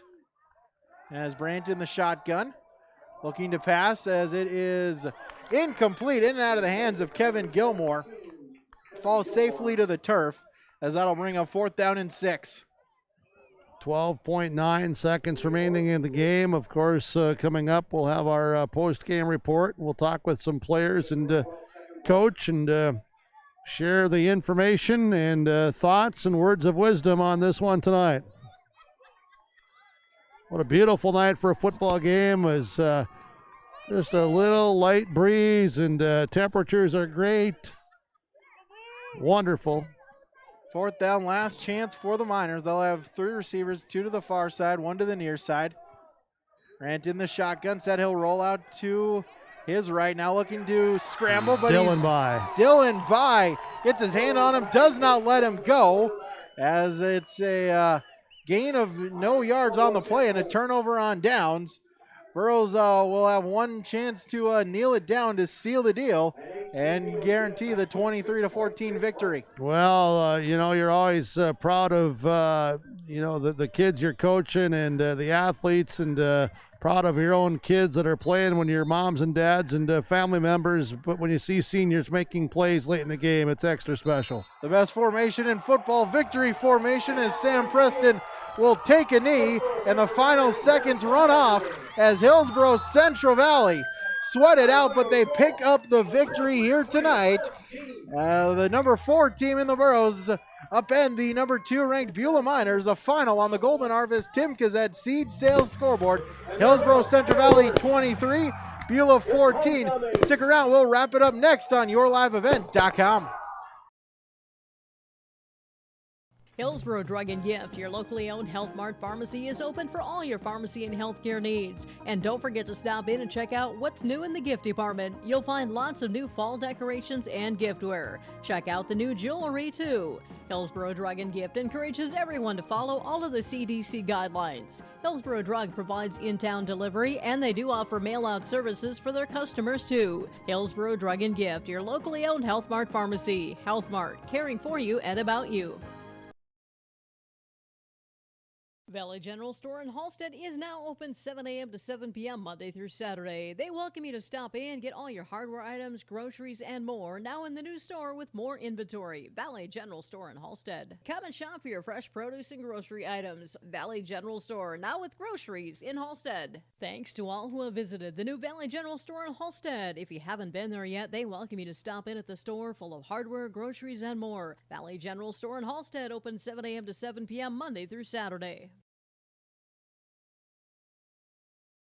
One of the main benefits of moving to the Halstead Living Center and Heritage House community is to enjoy every comfort of home without the burdens of home ownership in an environment that offers choices for care assistance, social interaction, group activities, or simply quiet, comfortable living. Another reason to choose Halstead Living Center and Heritage House is to get back to living life through their all-inclusive services and full array of social events, spiritual enrichment programs, recreational activities, and lifelong learning.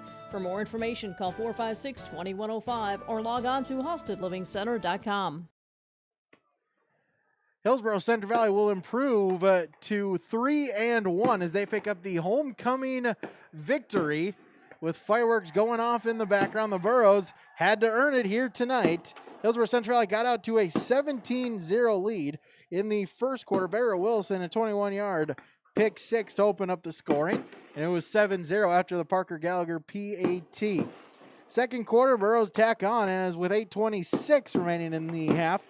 Gavin Mitchell, a 2-yard touchdown run. Parker Gallagher converts the extra point to make it 14-0. Then with 1:40 remaining in the half, the Burros tack on once again a Parker Gallagher 27-yard field goal to make it 17-0. But Beulah able to kind of seize back the momentum. A wild, wacky, crazy play to open up the scoring as Nathan Butest, a 65-yard touchdown reception on a deflected pass to give them a score right before the end of the first half with just under a minute remaining. And it was 17-7 in favor of the Miners as we head into halftime. Beulah draws even closer as with just under 5 minutes remaining in the game, as Dawson Zuroff will take a 30-yard run along the far sideline, gets into the end zone to make it 17-14 after the PAT was successful by Elijah Barbeau.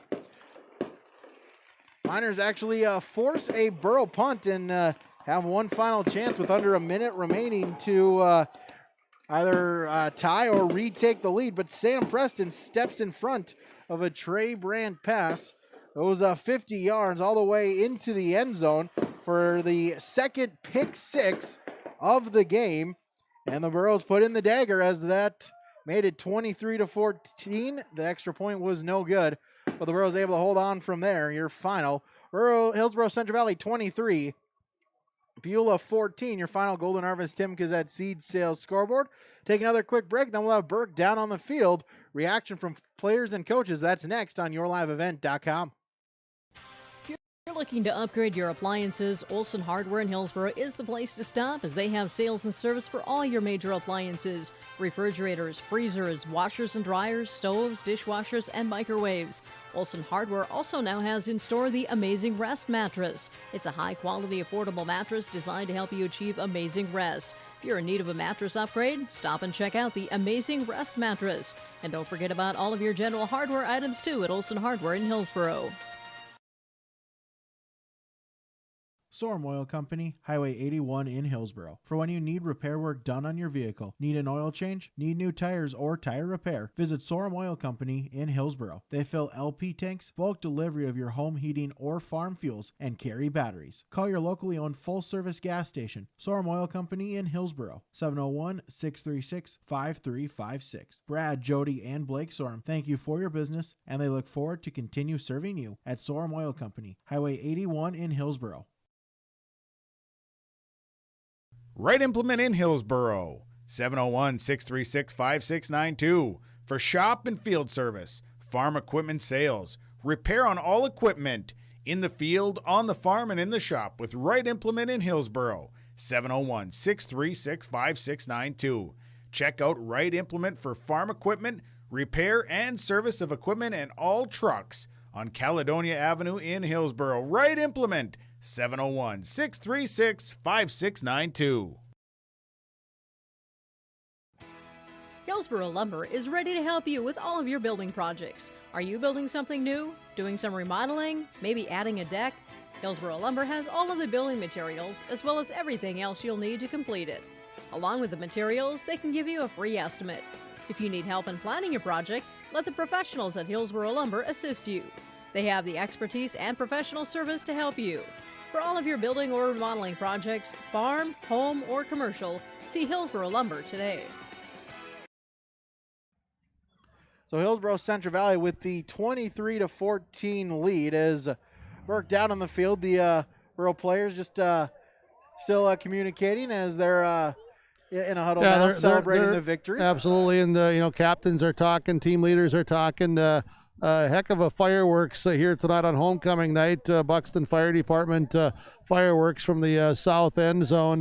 Fantastic display, and we're going to visit with some of these players here tonight. Let's start with Cody Hewitt for the Burros. Cody, thanks for coming over. I appreciate it very much. Congrats on the victory. No doubt a lot of energy spent out here tonight in this one, in the victory over a very good Beulah squad. But I want to back up a little bit. We talked some last week, out in St. Mary's at Bismarck. And then how did this team respond this week? Yourself as one of the leaders, how did this team respond in preparation for game planning tonight? Well, as you can see, we worked our butts off this week. Like I said in our last interview, that last week's loss against St. Mary's, it really lit a fire on our butts to work harder and just get better from there. And as you can see, we did that. We did it better than I could ever imagine. I love this team. Yeah. You guys, kind of gritted it and got down to work and cleaned some stuff up. A little bit of a gut check, a little bit of a reality check too. And sometimes, it's okay to see what you need to improve upon. And credit to you guys for coming out and working hard and correcting that. How physical was this one tonight? Personally, I thought this was the most physical so far this season of games played. I think I'd almost have to agree with you. These are tough guys, a tough team. Luckily, we were tougher tonight. I think we matched them. We obviously got a little more physical than them too. And yeah, it was a battle all 4 quarters, but we knew it was going to be. We were prepared for it that way, and it worked out in our favor. Third quarter, they came out after their halftime speech, and they might have had some dynamite, put inside their mouths or whatever. You guys, though, had to respond.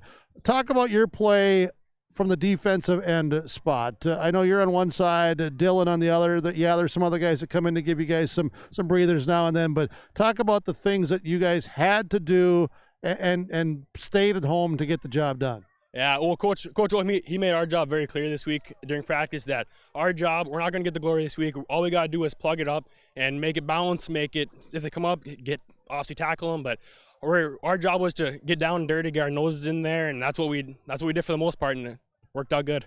Offensive line play, how'd you feel about your effort and you guys up front? I couldn't be more proud of the guys up front. I think we did an amazing job. Film will show the little things that we did wrong, and we'll fix it. But I think that overall we did a great job. Well, Cody, congrats. Keep up the good work. Keep spending the energy and keep the glory, man. Thank you, sir. You're welcome. Hey, Barrett Willison, you're coming in here, and I'll tell you what, a lineman's dream and a nightmare to the opposing team. Talk about what looked like a little middle screen that they tried to get in 75 said, I'm here, man. Man, our D-line coaches, they coach us up. We do drill the screen passes. I saw it, just kind of read it and just did what they taught me, and just happened to fall into my hands and go back for a touchdown. And they say linemen don't have hands. You proved everybody wrong. Oh, we play razzle-dazzle before pregame, and I say razzle-dazzle helped me a lot there.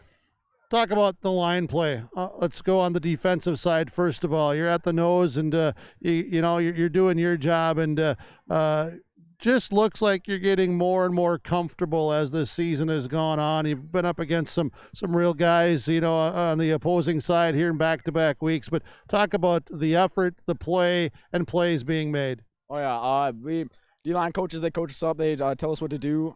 We saw that their wedge play.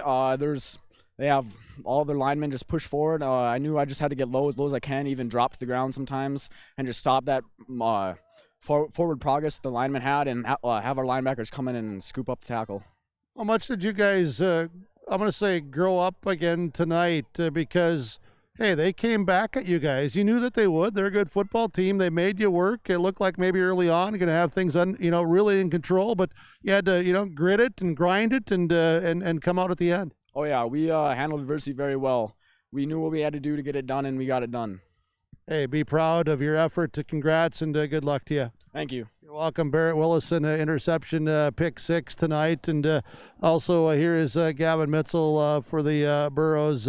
Hey, congrats on the effort, and you made a lot of plays tonight. I'm sure you're maybe a little bit exhausted, a lot of energy spent. Yeah, thanks. I'm a little beat up more than normal, but it's part of the game, so just kind of got to get used to it. It was a very physical game, wasn't it? Yeah, I was scratching for every yard that I could get on offense and then looking for plays to make tackles on defense. Talk about the offensive side first. You had a nice 33-yard run early in the game, a good hole, and linemen were creating stuff for you guys, and then you had to make some stuff as well. What were you seeing offensively tonight? Offensively, we knew their corners were going to be coming down hard, so we had to have our our wide receivers block a little bit softer than normal, but as soon as us running backs got the ball, we knew we had to cut it up just so we could get some yards. How about defensively? Talk about the play there. Defensive ends, you heard Cody talking about what they were being asked to do. Barrett there in the middle, some other guys giving some breaks up front, then you linebackers moving around and trying to get some rush from the outside, and yourself among the guys in the inside. Talk about the play there. We knew we had to position ourselves so that we had the best field coverage, but then also we were also trying to read the tackles and the sniffer. So. How much pressure do they put on a defense because of what I describe, and I say it very respectfully, their crazy offense? Yeah, it's a little weird to play against them because it's not your usual offense, but it's fun all together.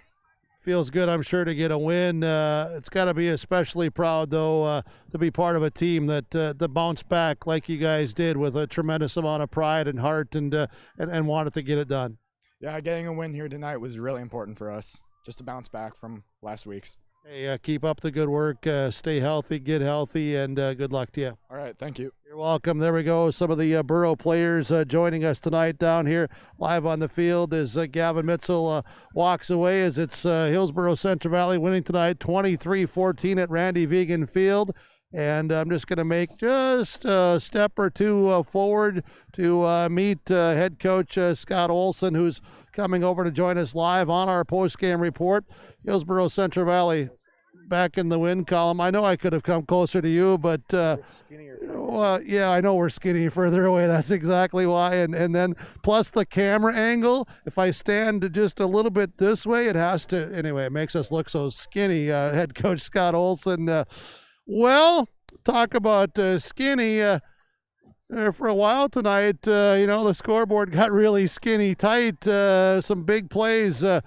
What a game, though, of emotion, adversity, and physical, hard-nosed football with two teams tonight. Yeah, like Coach Dooley said after the game, that's what happens when two run teams decide they're going to be throwing the ball everywhere. 8 interceptions or 6 interceptions. That's exactly right. Neither of us are known to pass the ball, but we hit some good passes. We thought we had some open stuff. Our defensive backs did a good job of staying at home and not overreacting to things.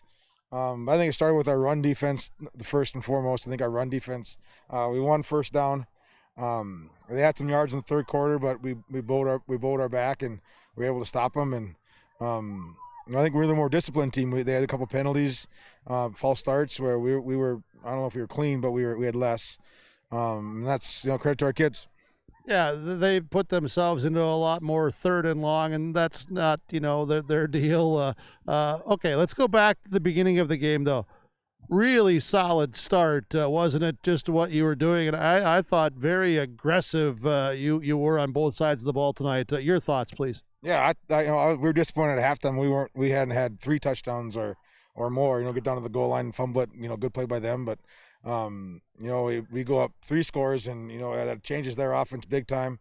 Not totally, but in a little bit. And we controlled the first half. We controlled the field position, and then we made that a circus at the end of the halftime. But it is what it is. It's something to learn from. That's these games in the end don't count, and that's something that we'll take back and we'll talk about after watching film. Yeah, and, learning experience, without question, because, who knows as the season goes on, you may have, again, situations where there's hardly any time left and you got to execute and that sort of thing. Defensively, what did they force you to do or make you change, if they did, in that third quarter, as they maybe had a little bit more, dynamite in their mouth as well in the third quarter? They kept rushing to the one side of our defense, and so we adjusted with the little shade of our D line and our linebackers. I think that helped. In their offense, if you can win first down where you hold them to 0 or 1 yards, even 2, that's a big win. And they'll do say, well, I'll take that because I'm coming back again in the second down. And but I think if you can win first down, that's big. And we did that eventually. And then I think they might have had a penalty that series too that didn't help them. But when our D can be tough when we read the right keys and we're doing the right things. Yeah, defensive ends with Cody, Dylan, I think almost all night did their job tonight, didn't they? Yeah, we talked about pregame. I said, you guys are not going to get your name in the paper tomorrow, and that's going to be all right. It's going to have to be all right because you're going to get double-teamed, you're going to get triple-teamed, and you're going to get buried to the ground, and I'm sure it was, but a lot more times than not, you saw those two making some plays. You certainly did. They got their names on your live event tonight. How about your outside backers, though, because they had to come up and at times really crash tonight? Yeah, they're getting beat all game. Luke played a heck of a game, chasing guys down from the backside and making plays on the play side. And he's a warrior. He's a senior. He's going to play as hard as he can for how much time we have left. And proud of his effort. And and Jay, same thing. They got to go blow for blow every play with their pullers and their fullback, and it's not an easy job, and it's a thankless job, and we'll see it on film. I think they did a really good job. I'm sure there's some plays that Sam would like back as a quarterback, but the senior safety to get the pick at the end, and you could see it in his eyes, and you could see his teeth biting through that mouth guard that he's going to try to take it, and he did. Yeah. I don't know if I was yelling "go down," because we could have just downed it, but I think he had a little built-up aggression going into that run there from not horrible plays, just a half a yard off here or there, and we complete a pass. But credit to them, and 35-6-4, and he caught it by his fingertips on that one post, and we had a guy open for a big play. Sam makes some mistakes, and he came back, and like a senior always does, it makes a play at the end. There's some guys tonight that might need some ice and whatever, a few dings, but real battlers in the trenches tonight. And I know you're always proud of this football team, but from a week ago to tonight, these guys have come a long way again in the week. Yeah, for our first regular season loss in 4 years, and last week, and then for us to answer back against a tough Beulah team, it's very proud of them, and it's a good life lesson of adversity and reaction, and how we react to that, and it's we always force that to our kids. How are you going to react to adversity? And I thought they reacted great tonight. Well, I'm 4 hours and 22 minutes closer to home tonight. Next week, another home game. This one will be in Hillsboro, and Wahpeton comes to town. Yeah, WAP, a better team than they were last year, going to spread us out, which is totally opposite of this thing tonight, and St. Mary's last week, and got to flip the switch to region play, where the games matter in terms of playoffs, and I like where we're going. I think we're on the climb, and hopefully we keep going up. Looks like you got out of this thing for the most part healthy tonight, didn't you? Yeah, I think so. I'm sure there's guys that are bruised, but we'll survive, and next man up. All right, Scott, thank you so much. I appreciate it, and talk to you again next week. Good luck to you. Sounds good. Thank you. You bet. Head coach Scott Olson for the Burros of Hillsboro-Central Valley. They win tonight 23-14 over the Beulah Miners on yourliveevent.com. All right, big thanks to Burke all night long, being our sideline reporter, as well as getting our post-game reaction. Stick around, more to come on yourliveevent.com, our post-game show, as we'll hand out awards. That's next, coming up, yourliveevent.com. There's no way to count the number of sandwiches you've packed over the years. Hard to imagine this day would come. Yeah, there's still the same fields, the same roads, the same hard work. But now they're in someone, and you couldn't be more proud of who you're handing the farm to. No matter what the future holds, Ag Country is here to help you plan ahead. Hi, I'm Ernie Struby, president of the Goose River Bank, and I would like to know your story. Our lives and our businesses are comprised of events. We have all had our failures and successes, and these events define our character. If your character includes values like trustworthy, respectful, honest, and responsible, then your story matches well with ours, and we would consider it a privilege to be your financial partner. At the Goose River Bank, we believe that a strong bank builds strong communities. The Goose River Bank, member FDIC. Halstead Telephone knows we all like choices. You can choose to have communication and data services up to 1 gigabit over a reliable state-of-the-art fiber optic network. And you can choose to have the same great services available town or country with local service and support. You can choose to have an individual service or bundle. You can choose to avoid tricky promotional pricing. You can choose unlimited data. The choice seems clear. Choose Halstead Telephone, broadband voice TV. 1-800-457-2125. Every business has its special needs and its own unique set of challenges. That's why we treat your business just like ours, to make sure you are covered right. Hello, this is Shane with Irie Insurance, and our agents have seen it all, and one slip-up can take a small business years to recover from. That's why it's so important for a small business to work with an insurance company that can save them money but also make sure they are protected. If you own a small business, we would like to work for you. Go to IrieInsurance.com to find a local agent near you. Back here, yourliveevent.com. We'll name some awards here for tonight's contest. We'll start out with our Enbridge Energy Player of the Game, as we'll give that Up the middle to big number 75, Barrett Willison. Of course, the noteworthy play, that 16-yard interception return for a touchdown to open up the scoring in quarter number 1. But throughout there, a solid night, being in on tackles, being around, being just kind of pest there in the middle of the defensive line. Same thing, being on the offensive line, also helping out, creating holes really all game long, powering the Burros to over 100 yards of rushing offense. So Barrett Willison will be our Enbridge Energy Player of the Game. Enbridge Line 3 replacement project will create thousands of family-supported jobs. This $2.6 billion private investment in Minnesota will be an economic boost and bring extra county tax revenue for years to come and a secure and steady supply of North American oil to fuel Minnesota's quality of life. Enbridge is focused on safety and ready to get to work. Learn more by visiting enbridge.com/line3.us.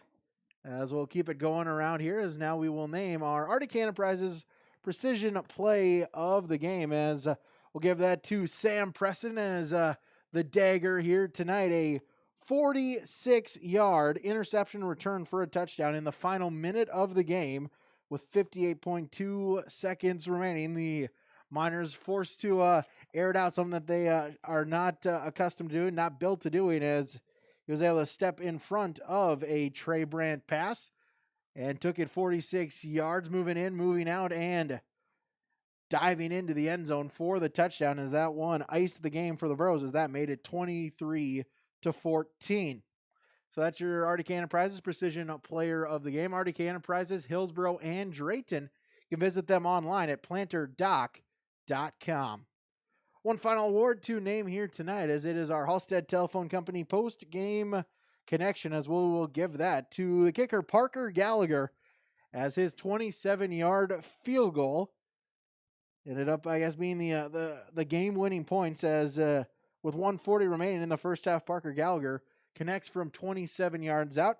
At the time, it made it a 17-0 Burrow lead, but turned out to be 3 very important points.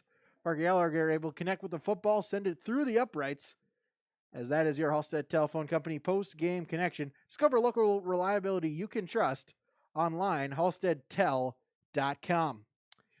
As we'll keep it running here, as we'll run down here our final stats for both teams. We'll start with the visitors of Beulah, 169 yards rushing, 105 yards passing for a total of 274 yards of total offense.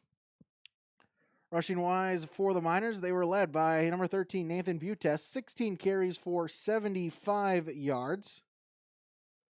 Dawson Zuroff with 11 carries, 60 yards. He added in a touchdown run as well. Trey Brandt, 4 carries, 21 yards. Trapper Skolsky, 4 carries for 13 yards. Passing-wise for the Miners, it was Trey Brandt, as he went 4 for 13, 105 yards and a touchdown. 4 interceptions for him tonight in the air. Receiving-wise for the Miners, Nathan Butes, 2 receptions, 87 yards. Trapper Skolsky, 1 catch for 2 yards. And Austin Zuroff, 2 catches for 3 yards. Defensively for the Miners, they were able to pick off 2 different Sam Preston interceptions, as both Brandt and Weigum with interceptions for the Miners defensively tonight. Those are your final stats for Beulah. Now our final stats for Hillsboro-Central Valley, as they had 135 yards rushing, 76 yards passing, a total offense of 211 yards. They were led in rushing by number 4, Gavin Mitzel, 10 carries, 53 yards, and a touchdown. Sam Preston, 11 carries for 44 yards. Jace Lushik, 12 carries for 33 yards. And Cole Hebel, 2 carries for 5 yards. Passing for the Rose, Sam Preston, he completes 5 out of 12 passes for 76 yards and 2 interceptions. Receiving-wise for the Burros, they were led by Jack Paulsrud, 1 reception for 22 yards. Gavin Mitzel, 1 catch for 18 yards. Jan Lemke, 1 catch for 20 yards. Luke Dryberg, 1 catch for 9 yards. And Parker Gallagher, 1 catch for 7 yards. Offensively for the Burros, they were able to force a total of 4 interceptions, with interceptions from 2 interceptions, from Sam Preston, including an interception return for a touchdown. Parker Gallagher added in an INT, as did Barrett Wilson with his pick 6 as well. The Burros a total of 3 turnovers. The Miners with a total of 5 turnovers.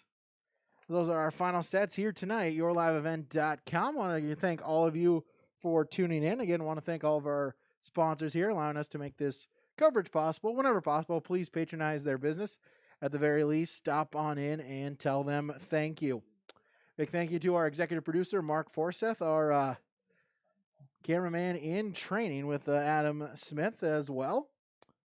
So again, thank you for tuning in. Reminder, Borough Homecoming Week continues as tomorrow afternoon, the Burros will have a home volleyball game. They will take on Northern Cass. C-Squad begins at noon. Our pregame show will begin right around 2 o'clock.